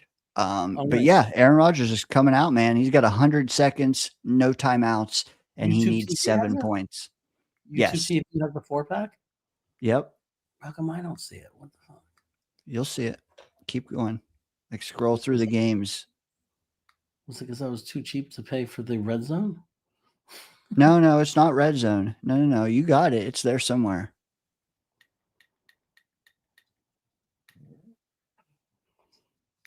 Oh, we go to the live area, right? So I'm on live. I go down. I'm looking across. See, I'm on the home screen and I go to top picks for you. Don't look through the channels. That's different. Okay. Go home. Yeah. Go down to top picks for you and go left and right. You'll find it. Yeah, it doesn't matter. You could see it. Okay. All right. Okay. A minute 19 left for Pittsburgh. Okay, guys, we really need Cleveland to somehow not mess up right now. They have a good defense. They have a good defense, Cleveland. There's no excuse to give up a touchdown right now. They have a very good defense. They have no timeouts. They're rushed. Aaron Rodgers looks tired. He's old. Look at him. He looks kind of like there's a 50-yard line already. What the F? They need 7. Come on, Cleveland. Don't blow this. What happened? You're ahead of me? I must be. Sorry. Oh, no. Oh, no. What are they doing? They're actually going to let them come back. Are you kidding me? You held them all day to 2 field goals. Oh, no. You got to pause it or something. Don't give it away to me. I won't. No, you're the reactor. I'm just the. Go ahead, man. Oh, another pass. Another first down. This is disgusting. Oh, my God. You suck. They're doing it on purpose, aren't they? They're tanking. They're tanking on purpose. They wanted to prove they could win, and now they're just going to give it up? Do they go for 2? Let's talk about that. Oh my God, they might go for 2. Right? Do they? They're on the road. They're on the road. You're supposed to go for 2 if you're on the road. I can't believe this. I can't believe that Cleveland didn't give up anything. And with 1:40 left and no timeouts, they decided to just go butter on their defense. Oh, guys, it could only happen to the freaking Jets. It could only happen to the Jets. This is the kind of stuff when we need something to happen. This is the kind of shit that happens. Oh, man. And the Steelers need this too. First down, John Mechie. Oh, Mechie, first down? Yeah. We almost got an interception. I see that. That was very close. Chat. I think the chat's plugged into this game a little bit too. So let me ask guys if you know, did Myles Garrett already get the record? Is he half a sack away? All right, I'm gonna mute. Oh my God. Cleveland is like funny, man. The fans want to win, man. They're showing us Cleveland fans. They really want to win. The fans don't know about tanking. They don't know about drafts, apparently. Oh, incomplete. It's 4th down. Oh my God. Come on.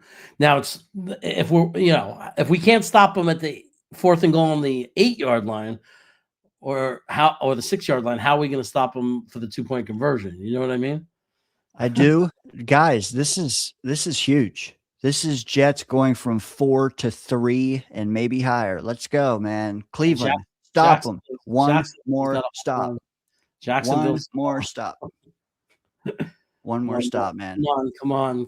Don't let Aaron Rodgers do this to you, please.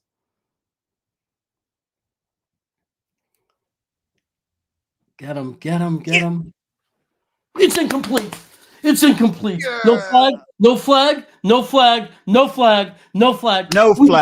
Yes. Woo!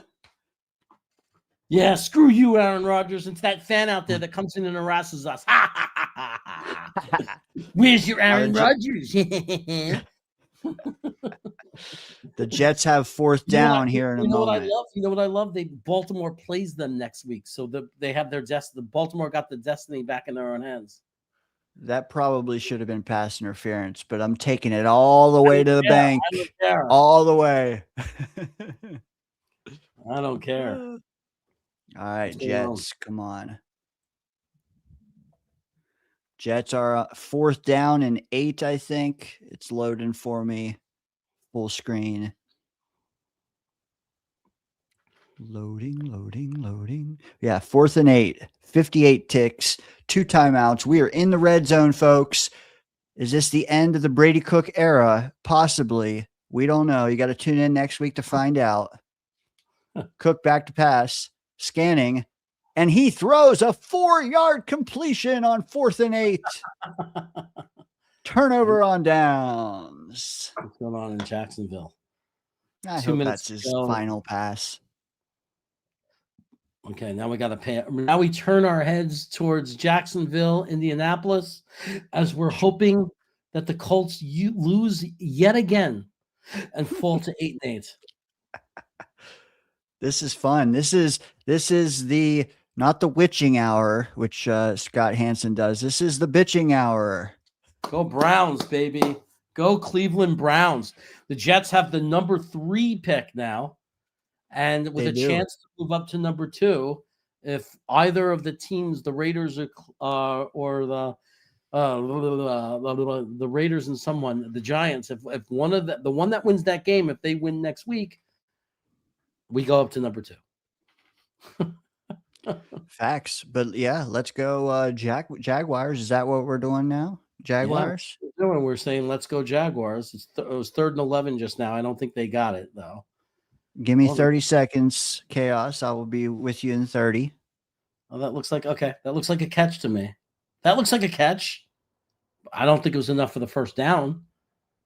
I know the Jags are winning. They have the ball, but they might have to punt the ball right now if they didn't get the first down, which I don't think they got. They could go for it because they're really close. It's like 4th and inches. So I don't know. You tell me. I might go for it. You know what I mean? Just win the game. Don't give the ball back to Phillip Rivers. Just win the game. Snap the ball and get the half a yard, get the first down, and run out that clock. That's what I'm talking about. Maybe they gave him the first down because they're showing some Jacksonville Jaguar looking really happy right now. So who knows? Let me look. Where is this game? No, it's 4th and 1. It's 4th and 1. They have the ball. They're at like the Indy 40-yard line or 39-yard line. Technically, they can kick a field goal, but I don't think they're going to try that. Indianapolis has 2 timeouts left, so that's not good. That's enough time for Phillip Rivers. So what we need to have happen here is we need the Jacksonville Jaguars to say, screw it, we're going to go for the first down, and then we need for them to get the first down. Candlejack comes in. He says, laughing out loud, if Cook had a touchdown, he'd achieved Zach numbers. And Swamp Ranger comes in, and he says, oh, yeah? Shit bowl time. Let's go Raiders. Love you, Swamp. Love you. Okay, so here we go. The Titans just blew the game. So I don't know if the Titans losing matters that much, right? We're already ahead of them. So the Titans are no longer a factor for us, right? Correct. All right, so, but they blew the game, huh? Tankathon is down currently, but we are assuming we can't knock off the Bills next week. We are in the top 3. Jeremy, thoughts on that? I think that it changes up. Look, I can't help whether or not the Jets are going to trade up, right? So without pissing off the chat and starting a whole debate, should they trade up or should they not trade up? We don't control that. But what I do know is if they make the decision to trade up, every spot we move up makes the price cheaper because you're giving a better pick. It's like when we were at 5, you were asking a team to go all the way back to 5. When you're at 3, what you're saying is, hey, if we go up, let's say it was the Giants, we want to jump over the Raiders. The Giants go to 3. The Raiders and Jets will I'll be taking a quarterback. The Giants still get their guy. Right? So I don't know if we're going to trade up. I'm not saying I'm for trading up. What I'm saying is if they end up doing it, I want it to cost as little as possible. Also, maybe we're just going to freaking, oh, here comes a big play. Maybe we're just going to get the guy we want where we are. Right? Timeout. Yeah. You know what? Your top 3, if things break right, there will be 3 quarterbacks to choose from. And then get it, delay a game if you don't snap it. What are you doing? Timeout. We're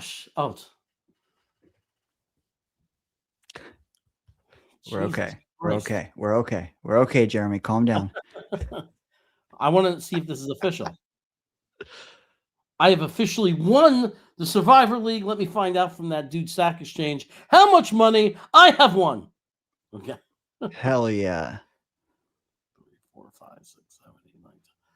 I forgot how much I paid to get into that league, but I don't think there's money for second place. So I think I get it all. Winner take all, baby. I have a updated graphic I'd like to share, Jeremy, if you don't mind.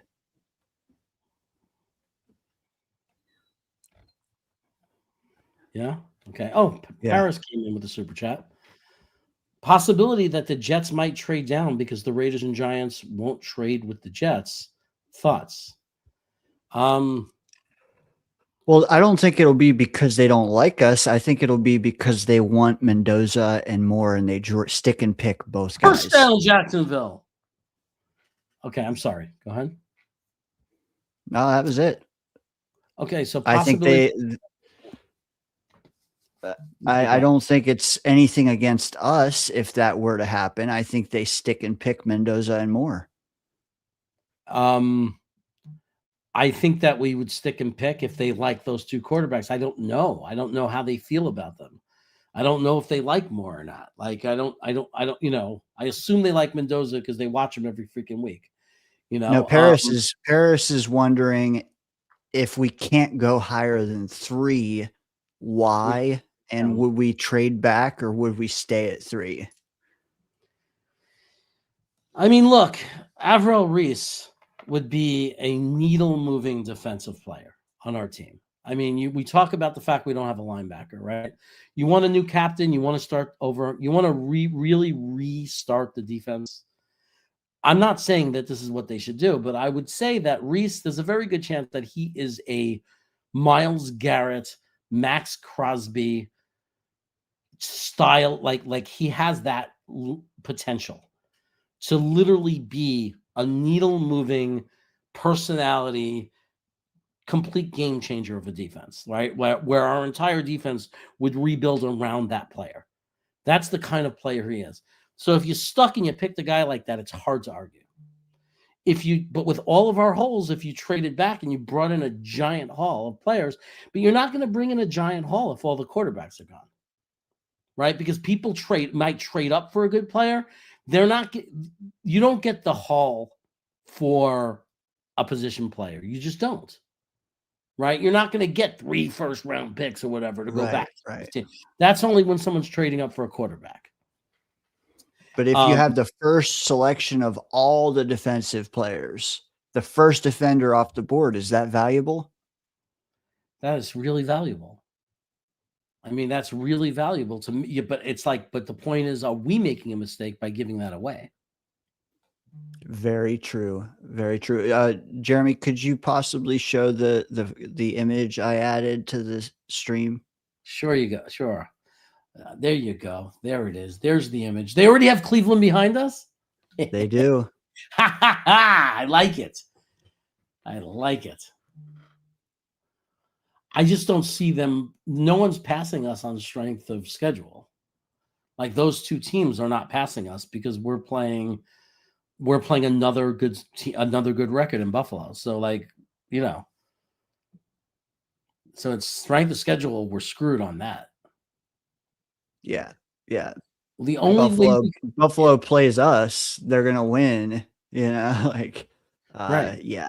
It's not going to wiggle that much. So we have at minimum, I mean, assuming we don't win, let's not do that. Okay. We're not going to win. Let's not win next week. Right. Should we lose? We're locked in, man. Top 3 minimum top 3. Yeah. Yeah. No, we're locked in top 3 because we're going to lose next week. So we definitely have a top 3 pick. We know that. We know we have a top 6. I know they just kicked the field goal. Perfect. Okay. I didn't realize they were. Oh, that's a risky pick. That was a risky attempt. That was far. Dude, that's the guy that made the 60-yard or 70-yarder. Oh, okay. So maybe not. The guy's freaking the automatic. Ooh, okay. That was close. I'm watching it now. Yeah, Justin. Okay, so they have 18 seconds to score a touchdown with no timeouts. Correct. The Colts. Okay. See, this is what Todd is saying is what I've been saying all along. This is my thing. Okay? This is my thing. This is what we want. I'm not saying it's going to happen. I mean, it's kind of a crazy thing to have to root for. But there's no doubt that this would be the best scenario. Because if they tie, then you have a chance. Either one of them, if they both win, we get the number 1 pick. If one of them wins, we get that number 1 pick. Like nothing changes. No. Nothing changes. But the thing is, I want these teams to get 3 wins. I don't want them both to have 2 wins heading into next week. I want one of them to be behind us. They're not going to be behind us because of strength of schedule, though. I mean, Vegas would. Well, it's close. It's close. They would not yet, but it would be razor thin. Right. I'm just saying that we need the Raiders to beat the Chiefs anyway. If they tie and they beat the Chiefs, it's the same thing. We pass them. But the only difference is if we tie, we have a chance to pass the Giants if they beat Dallas. I mean, they're not going to beat Dallas. I mean, they're not going to tie, man. Come on. They're not going to tie. They're not going to tie. They're not going to tie. But I know they're not going to tie.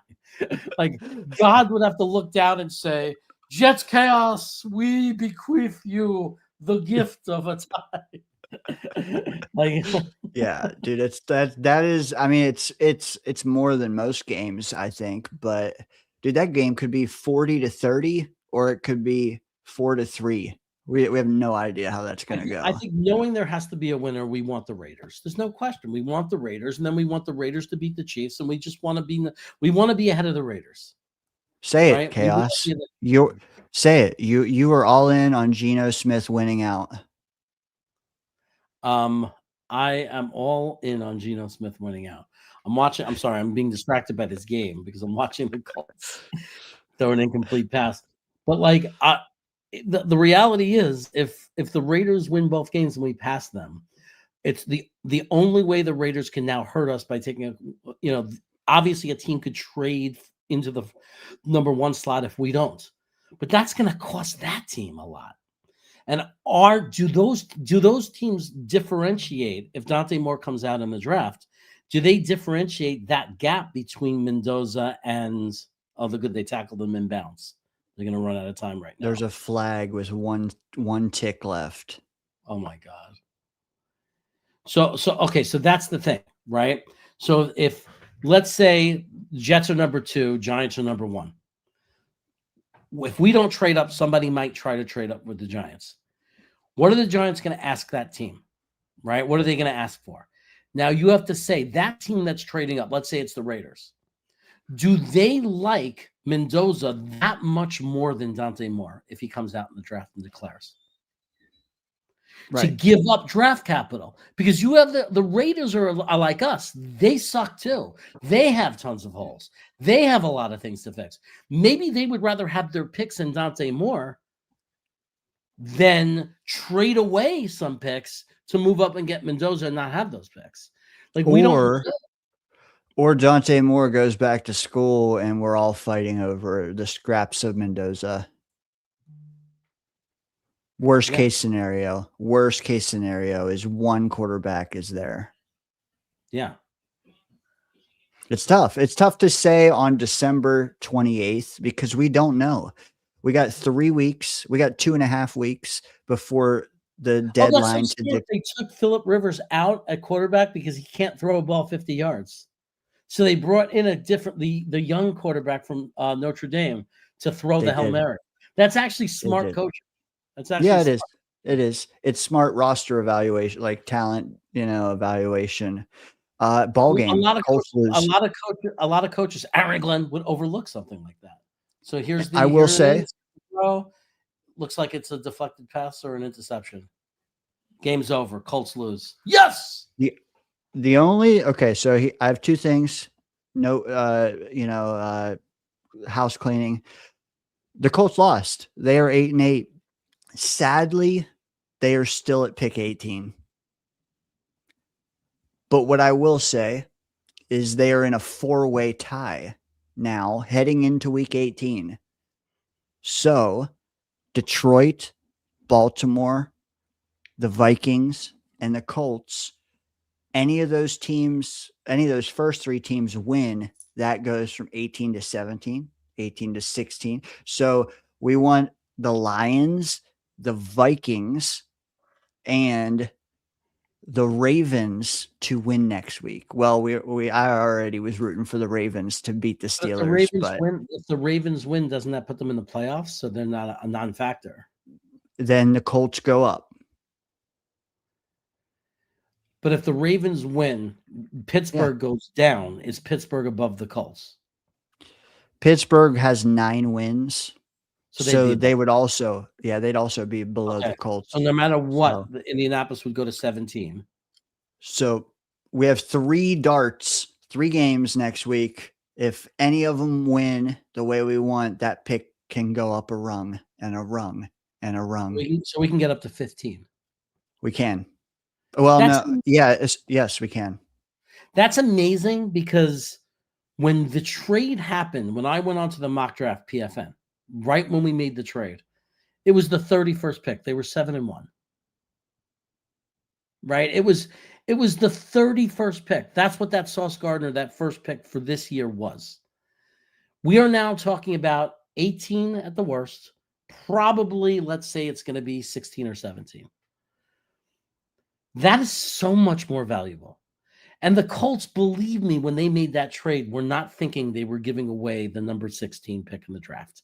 They thought they were giving away the 28th, the 29th. They thought they were giving away what was almost the second round pick. They did not know that they were giving away the 16th or 17th pick in this draft. When you combine that with, not that I'm happy about it, but they lost their quarterback, who was going to be a free agent anyway. They have no quarterback for next year. And they're collapsing. So you have an organization that's collapsing, that lost 7 in a row. They went from 7-1 to where they might finish the season 8-9. What does that mean for next year for the Colts? They have no quarterback. They just came off a colossal collapse. Can you share this photo now? Sure. It'll tie into what you're talking about.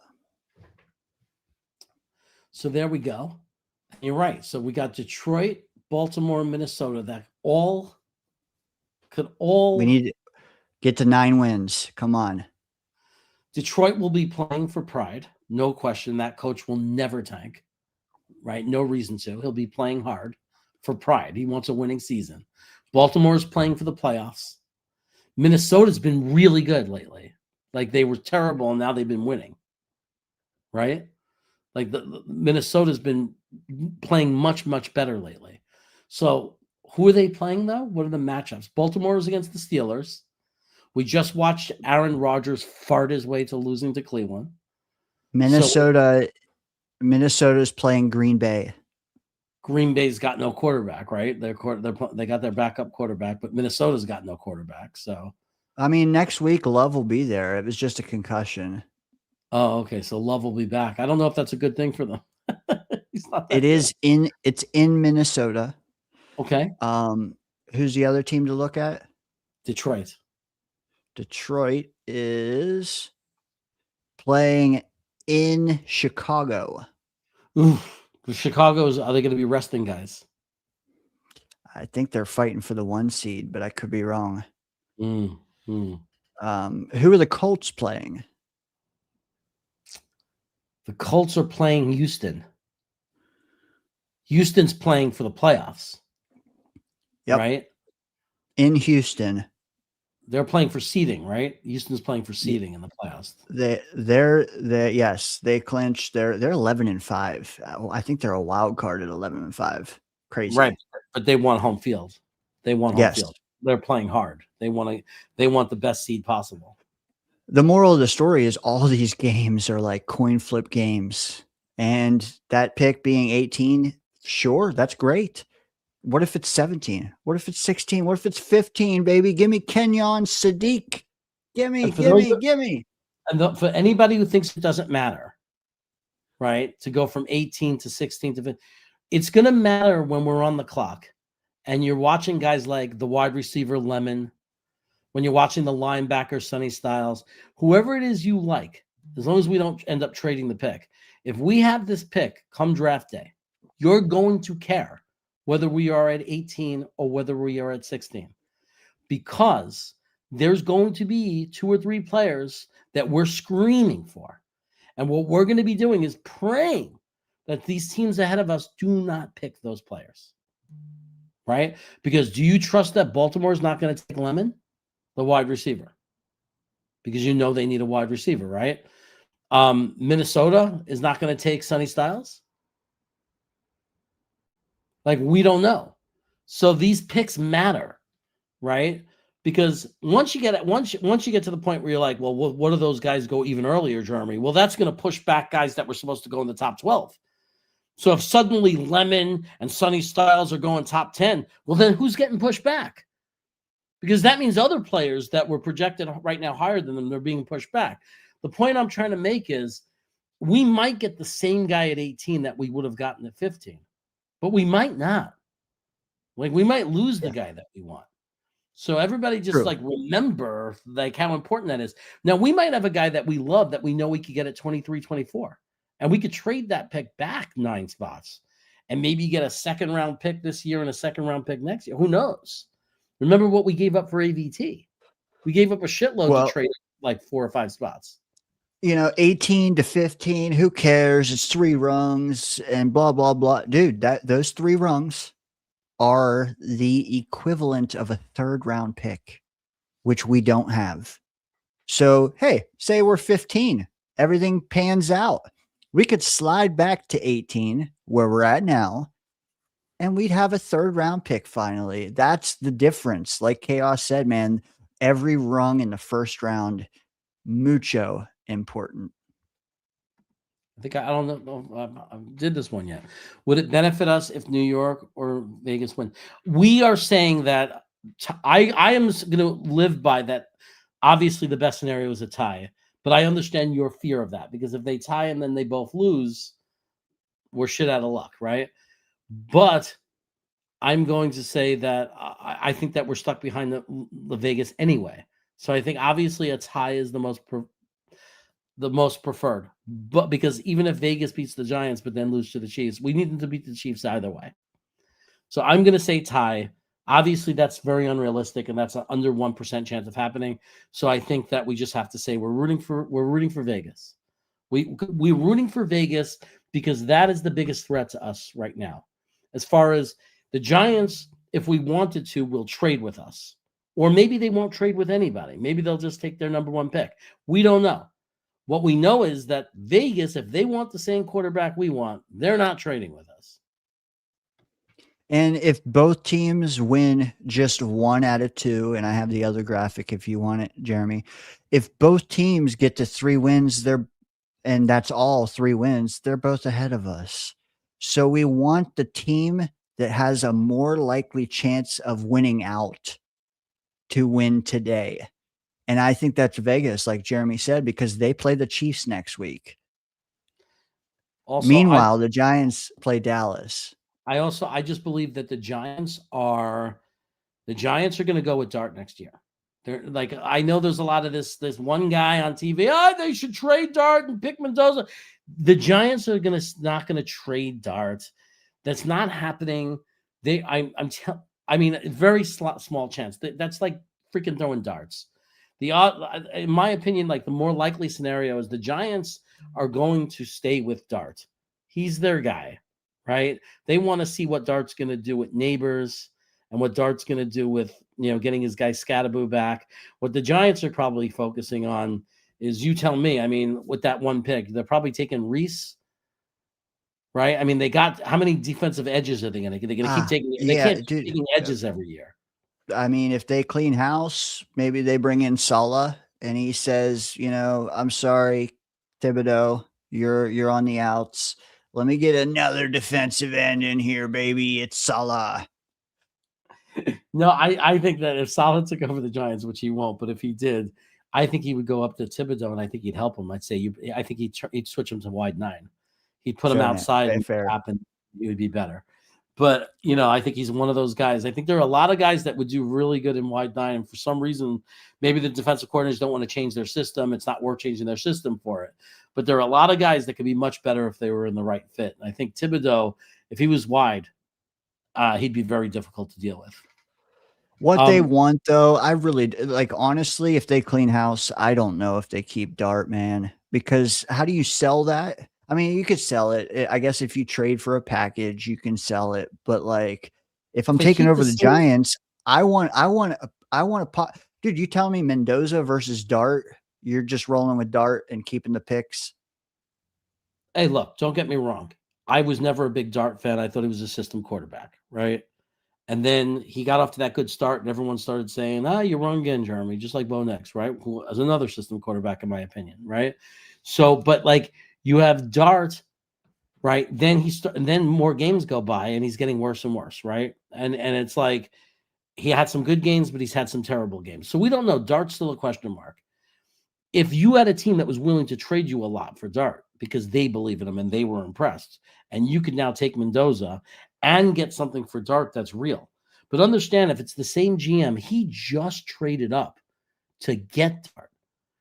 So for him to trade Dart away, if it was for nothing, if he gets nothing back for him, that's a huge black eye for that GM.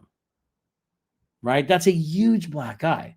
You can get And something for Dart, though. They like him. Like if Giant fans were in here, they'd be laughing at us saying, "You guys suck. How could you?" They like him. Giant fans did not turn on him. They're saying, like, if you talk to a Giant fan, they're saying it's not fair. He lost neighbors. The whole team's injured. It's not his fault. That's what they would say. They love him. I've spoken to some, we've had a lot of guests on in the Danger Zone the last couple weeks, man, and I posed this question a lot, and it's like, would the Giant fan base feel better if they got the Jets pick number 18 back for Dart and they just selected Mendoza? Would Jet fans be happy if they got to keep their 3rd overall pick and just spend 18 on a quarterback, Jackson Dart? Who says no to that deal, Jeremy? I don't know. I don't know if I want Dart. I don't know. I don't hate him. I don't know. I don't know. I mean, it's like we don't have enough information on Dart to know one way or another. People hailed him a freaking star after 3 games. It was ridiculous, right? They hailed him a star in 3 games. And then I watched a guy who can't play quarterback in other games. Like literally cannot play quarterback. I did not like him in college. I did not like him in college. I didn't think he was a bad college player. He was a very good college player. But I didn't think there was any evidence because of the system he played in. Everything was RPO. Everything was just quick reads. There was nothing that told me, can he run an NFL offense? And I still don't know the answer to that. Now, would I be angry? No. I mean, I wouldn't be angry. There were things about Dart that looked real to me. Like he looked like he was, he did some really good things. Like he looked and like dude, and that pick means you're not all in on Dart. He's your best bridge available. He's your best QB2 long term. And you can have all your picks in 2027. Like, I don't want Dart. I don't. I'm with Tony on this. I don't, but I really like keeping 3rd overall and parlaying it. I really like keeping all my 1s in 2027. And I really like having a QB2 that's exciting, a bridge that's exciting. So I don't know, man. That I feel like is terrific discourse this entire spring. It would not cost the 18th pick, though. Think about it. Because the Giants traded up to get him at 24. You think somebody, after the way he finished the year, and those concussions and injury concern, and now the Giants have suddenly looked to unload him, and now he has a 1 year less on his rookie contract, so you get 1 less year of cheap if he is good. Everything in his value went down. I say, why isn't it one of our 2nd round picks that we'd be trading for him? Well, it's because the Giants put out there, hey guys, guess what? You need a quarterback? We're taking Mendoza. What are you guys gonna do? We have Dart. Or you can trade a couple 1s for Kyler Murray. There's no Dante Moore. Ty Simpson sucks. Who do you want? That's a bidding war. I could see it. I mean, we got to see how bad the Simpson injury is because as Tony points out, that 18th pick, that 17th pick could be a Pro Bowl guard, right? If Simpson's not the guy, now you have Tippmann and whoever you pick. The guy from Penn State, I think the guard from Penn State is the guy. Now you have your center is Myers, and that's the only position you need to upgrade. And he's not dysfunctional. Myers is a functional center. So that's just an argument. That's just an argument of what you're doing. But like, I get it. I just don't know if I overpay on that. Yeah. Like, I don't know if I don't know if I come in and say I'm going to overpay and pay an 18th pick for a guy that you just picked at 24. Right? It's not like he took the league over by storm and he got a couple of concussions. He said he wasn't going to change the way he plays. So he's not looking like a guy who's going to be fit for this league because he has no intention. He literally went up in front of the press and said, I'm not going to change the way I play. Right. And we know that that's not going to work. We know that's not going to work. If you're a quarterback and you're going to go head first, running for an extra 2 yards, and you're going to go head first, that might seem like in the moment, like, oh, yay, we needed that first down, so I love this quarterback. It is not but you have to understand that is the opposite of longevity for a quarterback. They're not going to last. He already had 1 full concussion and 1 where he had to go in the blue tent to get checked for a concussion. So he's already had 2 of these issues. We see what this does to careers. We see this shorten quarterback careers. So for me, it's an interesting conversation if you're talking about a second-round pick. I'm just saying my opinion. For me, it's an interesting conversation. To give number 18 away for Jackson Dart, I can't get those last couple of games out of my head, man. All right. Dude, I wanted to know your line. Your line is maybe our third pick, maybe our fourth pick, a top 50 pick, not a first, is what you're telling me. Because if it doesn't work and he's not the guy, you didn't just fuck the franchise for the next 10 years. Like, you didn't give away this amazing opportunity. We still have all 3 firsts, and we still have these 2 first. We still have the 5 first-round pick. You're talking about a second-round pick. Second-round picks miss all the time. Mm-hmm. Right? The guy we pick in the second round might be a bust. Second-round picks miss all the time. It doesn't kill a franchise. It doesn't kill a franchise if your second-round pick misses. At least not every franchise, right? So that to me might be worth rolling the dice for. Okay, you know what I mean? I think a lot of people say we're absolutely nuts. Like, of course you take us. You know, they're going to say there's no way the Giants would do that. But I don't know how the Giants would end up with a better first-round pick than the year before. Like, that they actually gain. They actually get better pick back. Dude, this offseason could play a way where there's no one available, man. That's the only way to do it, the only way to spin that. And we'll spin it, man. We got months to do it. But I just wanted to find out your thoughts. Right. December 28th. I would prefer, I'm just saying, I think I would prefer if, like what you're saying, if there's no quarterback for us this year, like if they're gone, there's nothing on the board, there's nothing we could do, then just let's focus on building the best roster possible. Okay. Like, let's get another bridge quarterback and just build up the roster as best we can with these picks. And then you go into next year and you use your bridge quarterback, and then you hope, okay, we get another shot at getting a quarterback. We have to get one eventually. I'm not a big fan of that. I want Mendoza. I want my quarterback now. But also, don't forget, 3rd round, 4th round, 2nd round pick. I don't know when he's going to go. There's a guy named Drew Aller out there. This is my thing. I know there's not many Drew Aller fans out there anymore. But I say that if day 2, day 3, you can get Drew Aller, I say that could be another dart that you throw.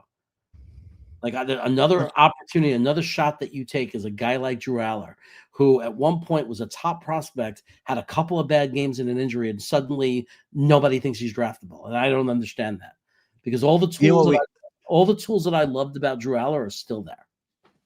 What I want to see is us slide back, because I think Aller range is between pick 50 and 200.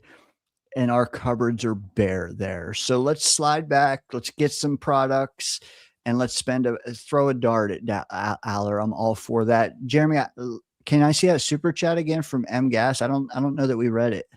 Oh, okay. I just wanted to throw that beefy. That was a really good point he brings up. So let me,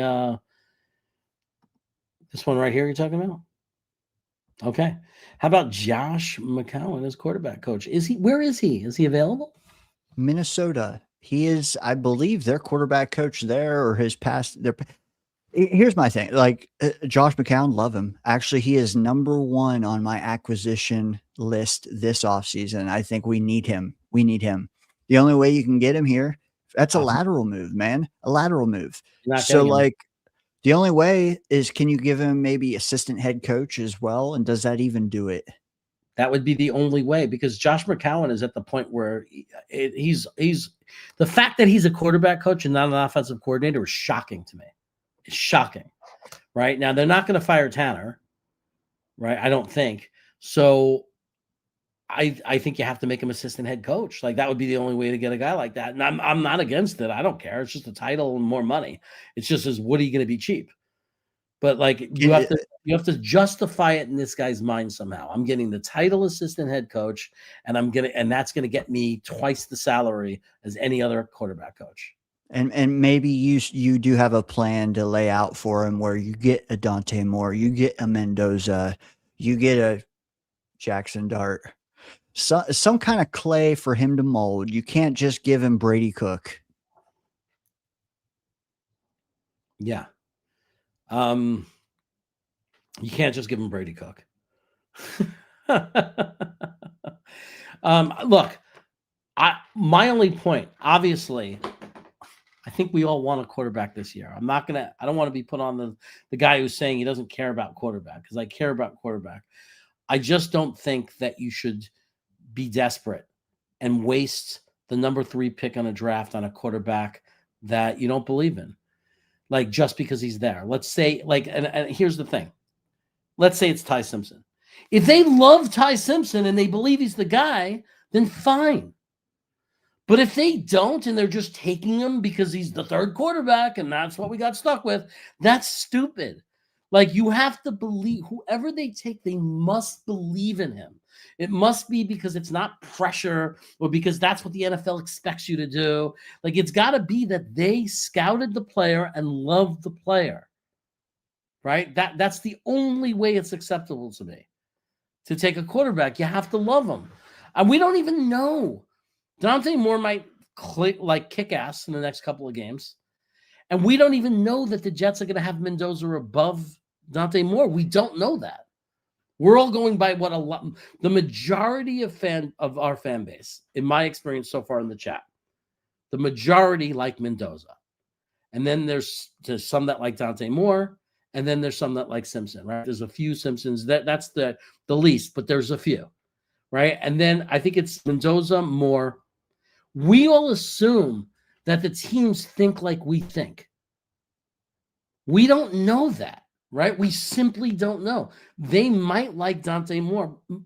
They might like Dante Moore more. I mean, like, because what we don't know, one of the things that we definitely don't know, we have no idea of, like, we have no idea if it's reality or not. We are still in December. There is still all of the build-up, the work, the team workouts, the interviews, the combine. There's still these college bowl games. There's still so much more to go. So we're saying we don't even know what's going to happen. What if Mendoza puts up a stinker and Dante Moore kicks ass for 3 games and they win the national championship? Dante Moore might go in as the clear number 1 favorite to be the number 1 pick. Facts. I mean, Mendoza might be the guy that falls on our lap. That we just the only thing holding Moore back is his inability to declare, his lack of clarity he gives. Dude, if they both play the same, we don't even know that Moore isn't number 1. Like, we got to let this play out. I want to see everything. I want to see the remaining games.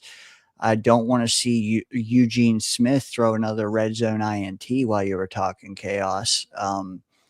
But I want to see the rest of the playoffs. I want to see the pre-draft process, the combine. And guess what? Guess where you can follow all of that?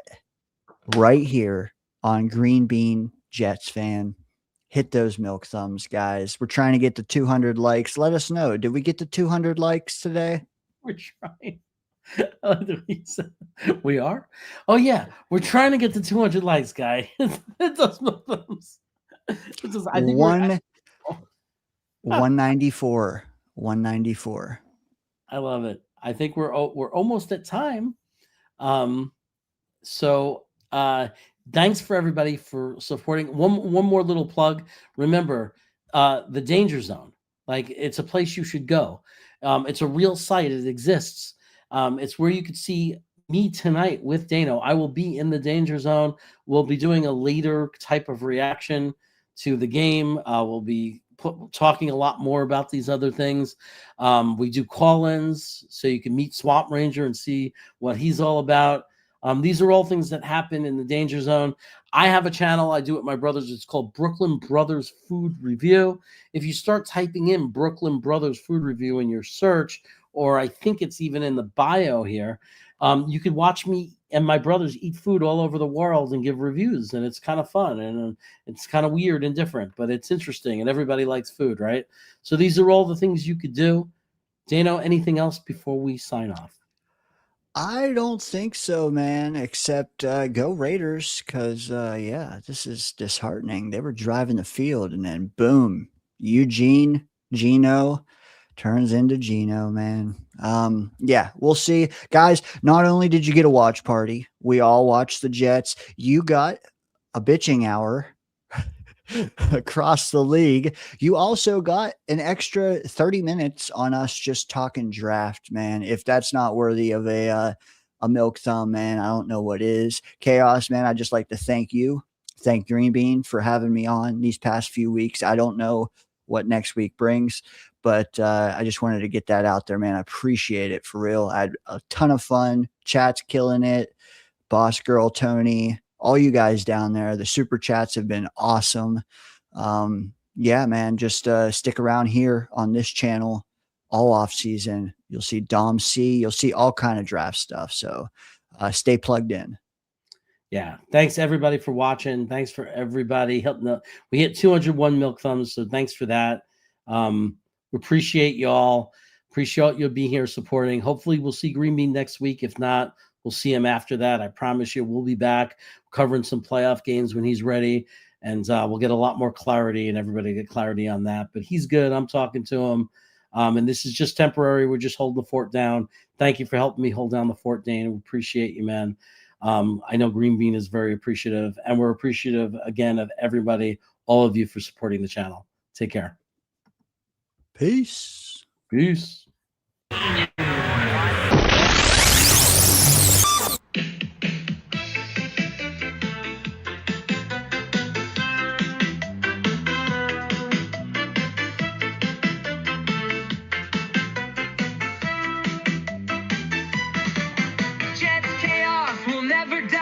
And this, I promise you, is no lie. His legend will live on, just like the catcher in the rye. His word will be shared in every classroom. Kids will be wearing a Jeremy costume. He has been a Jets fan for over 40 years. So far they have left him drowning in tears. All brakes and no gas. That went as well as looking at Green Bean's ass. Pizza is the weakness from this chaotic storm. That of Frankie, who used to bring the calm, not on Thursdays. With O'Leary, he will tell that dude named Hennessy to go to hell. Reacting to the games on Green Bean's Jets fan. Nick Shine and Dano screaming Jeremy is the man. From Jake Asman to Gunny to Jets Talk 24/7. A New York Jets championship will be pure heaven. Deli, cheesesteak, and Southern barbecue.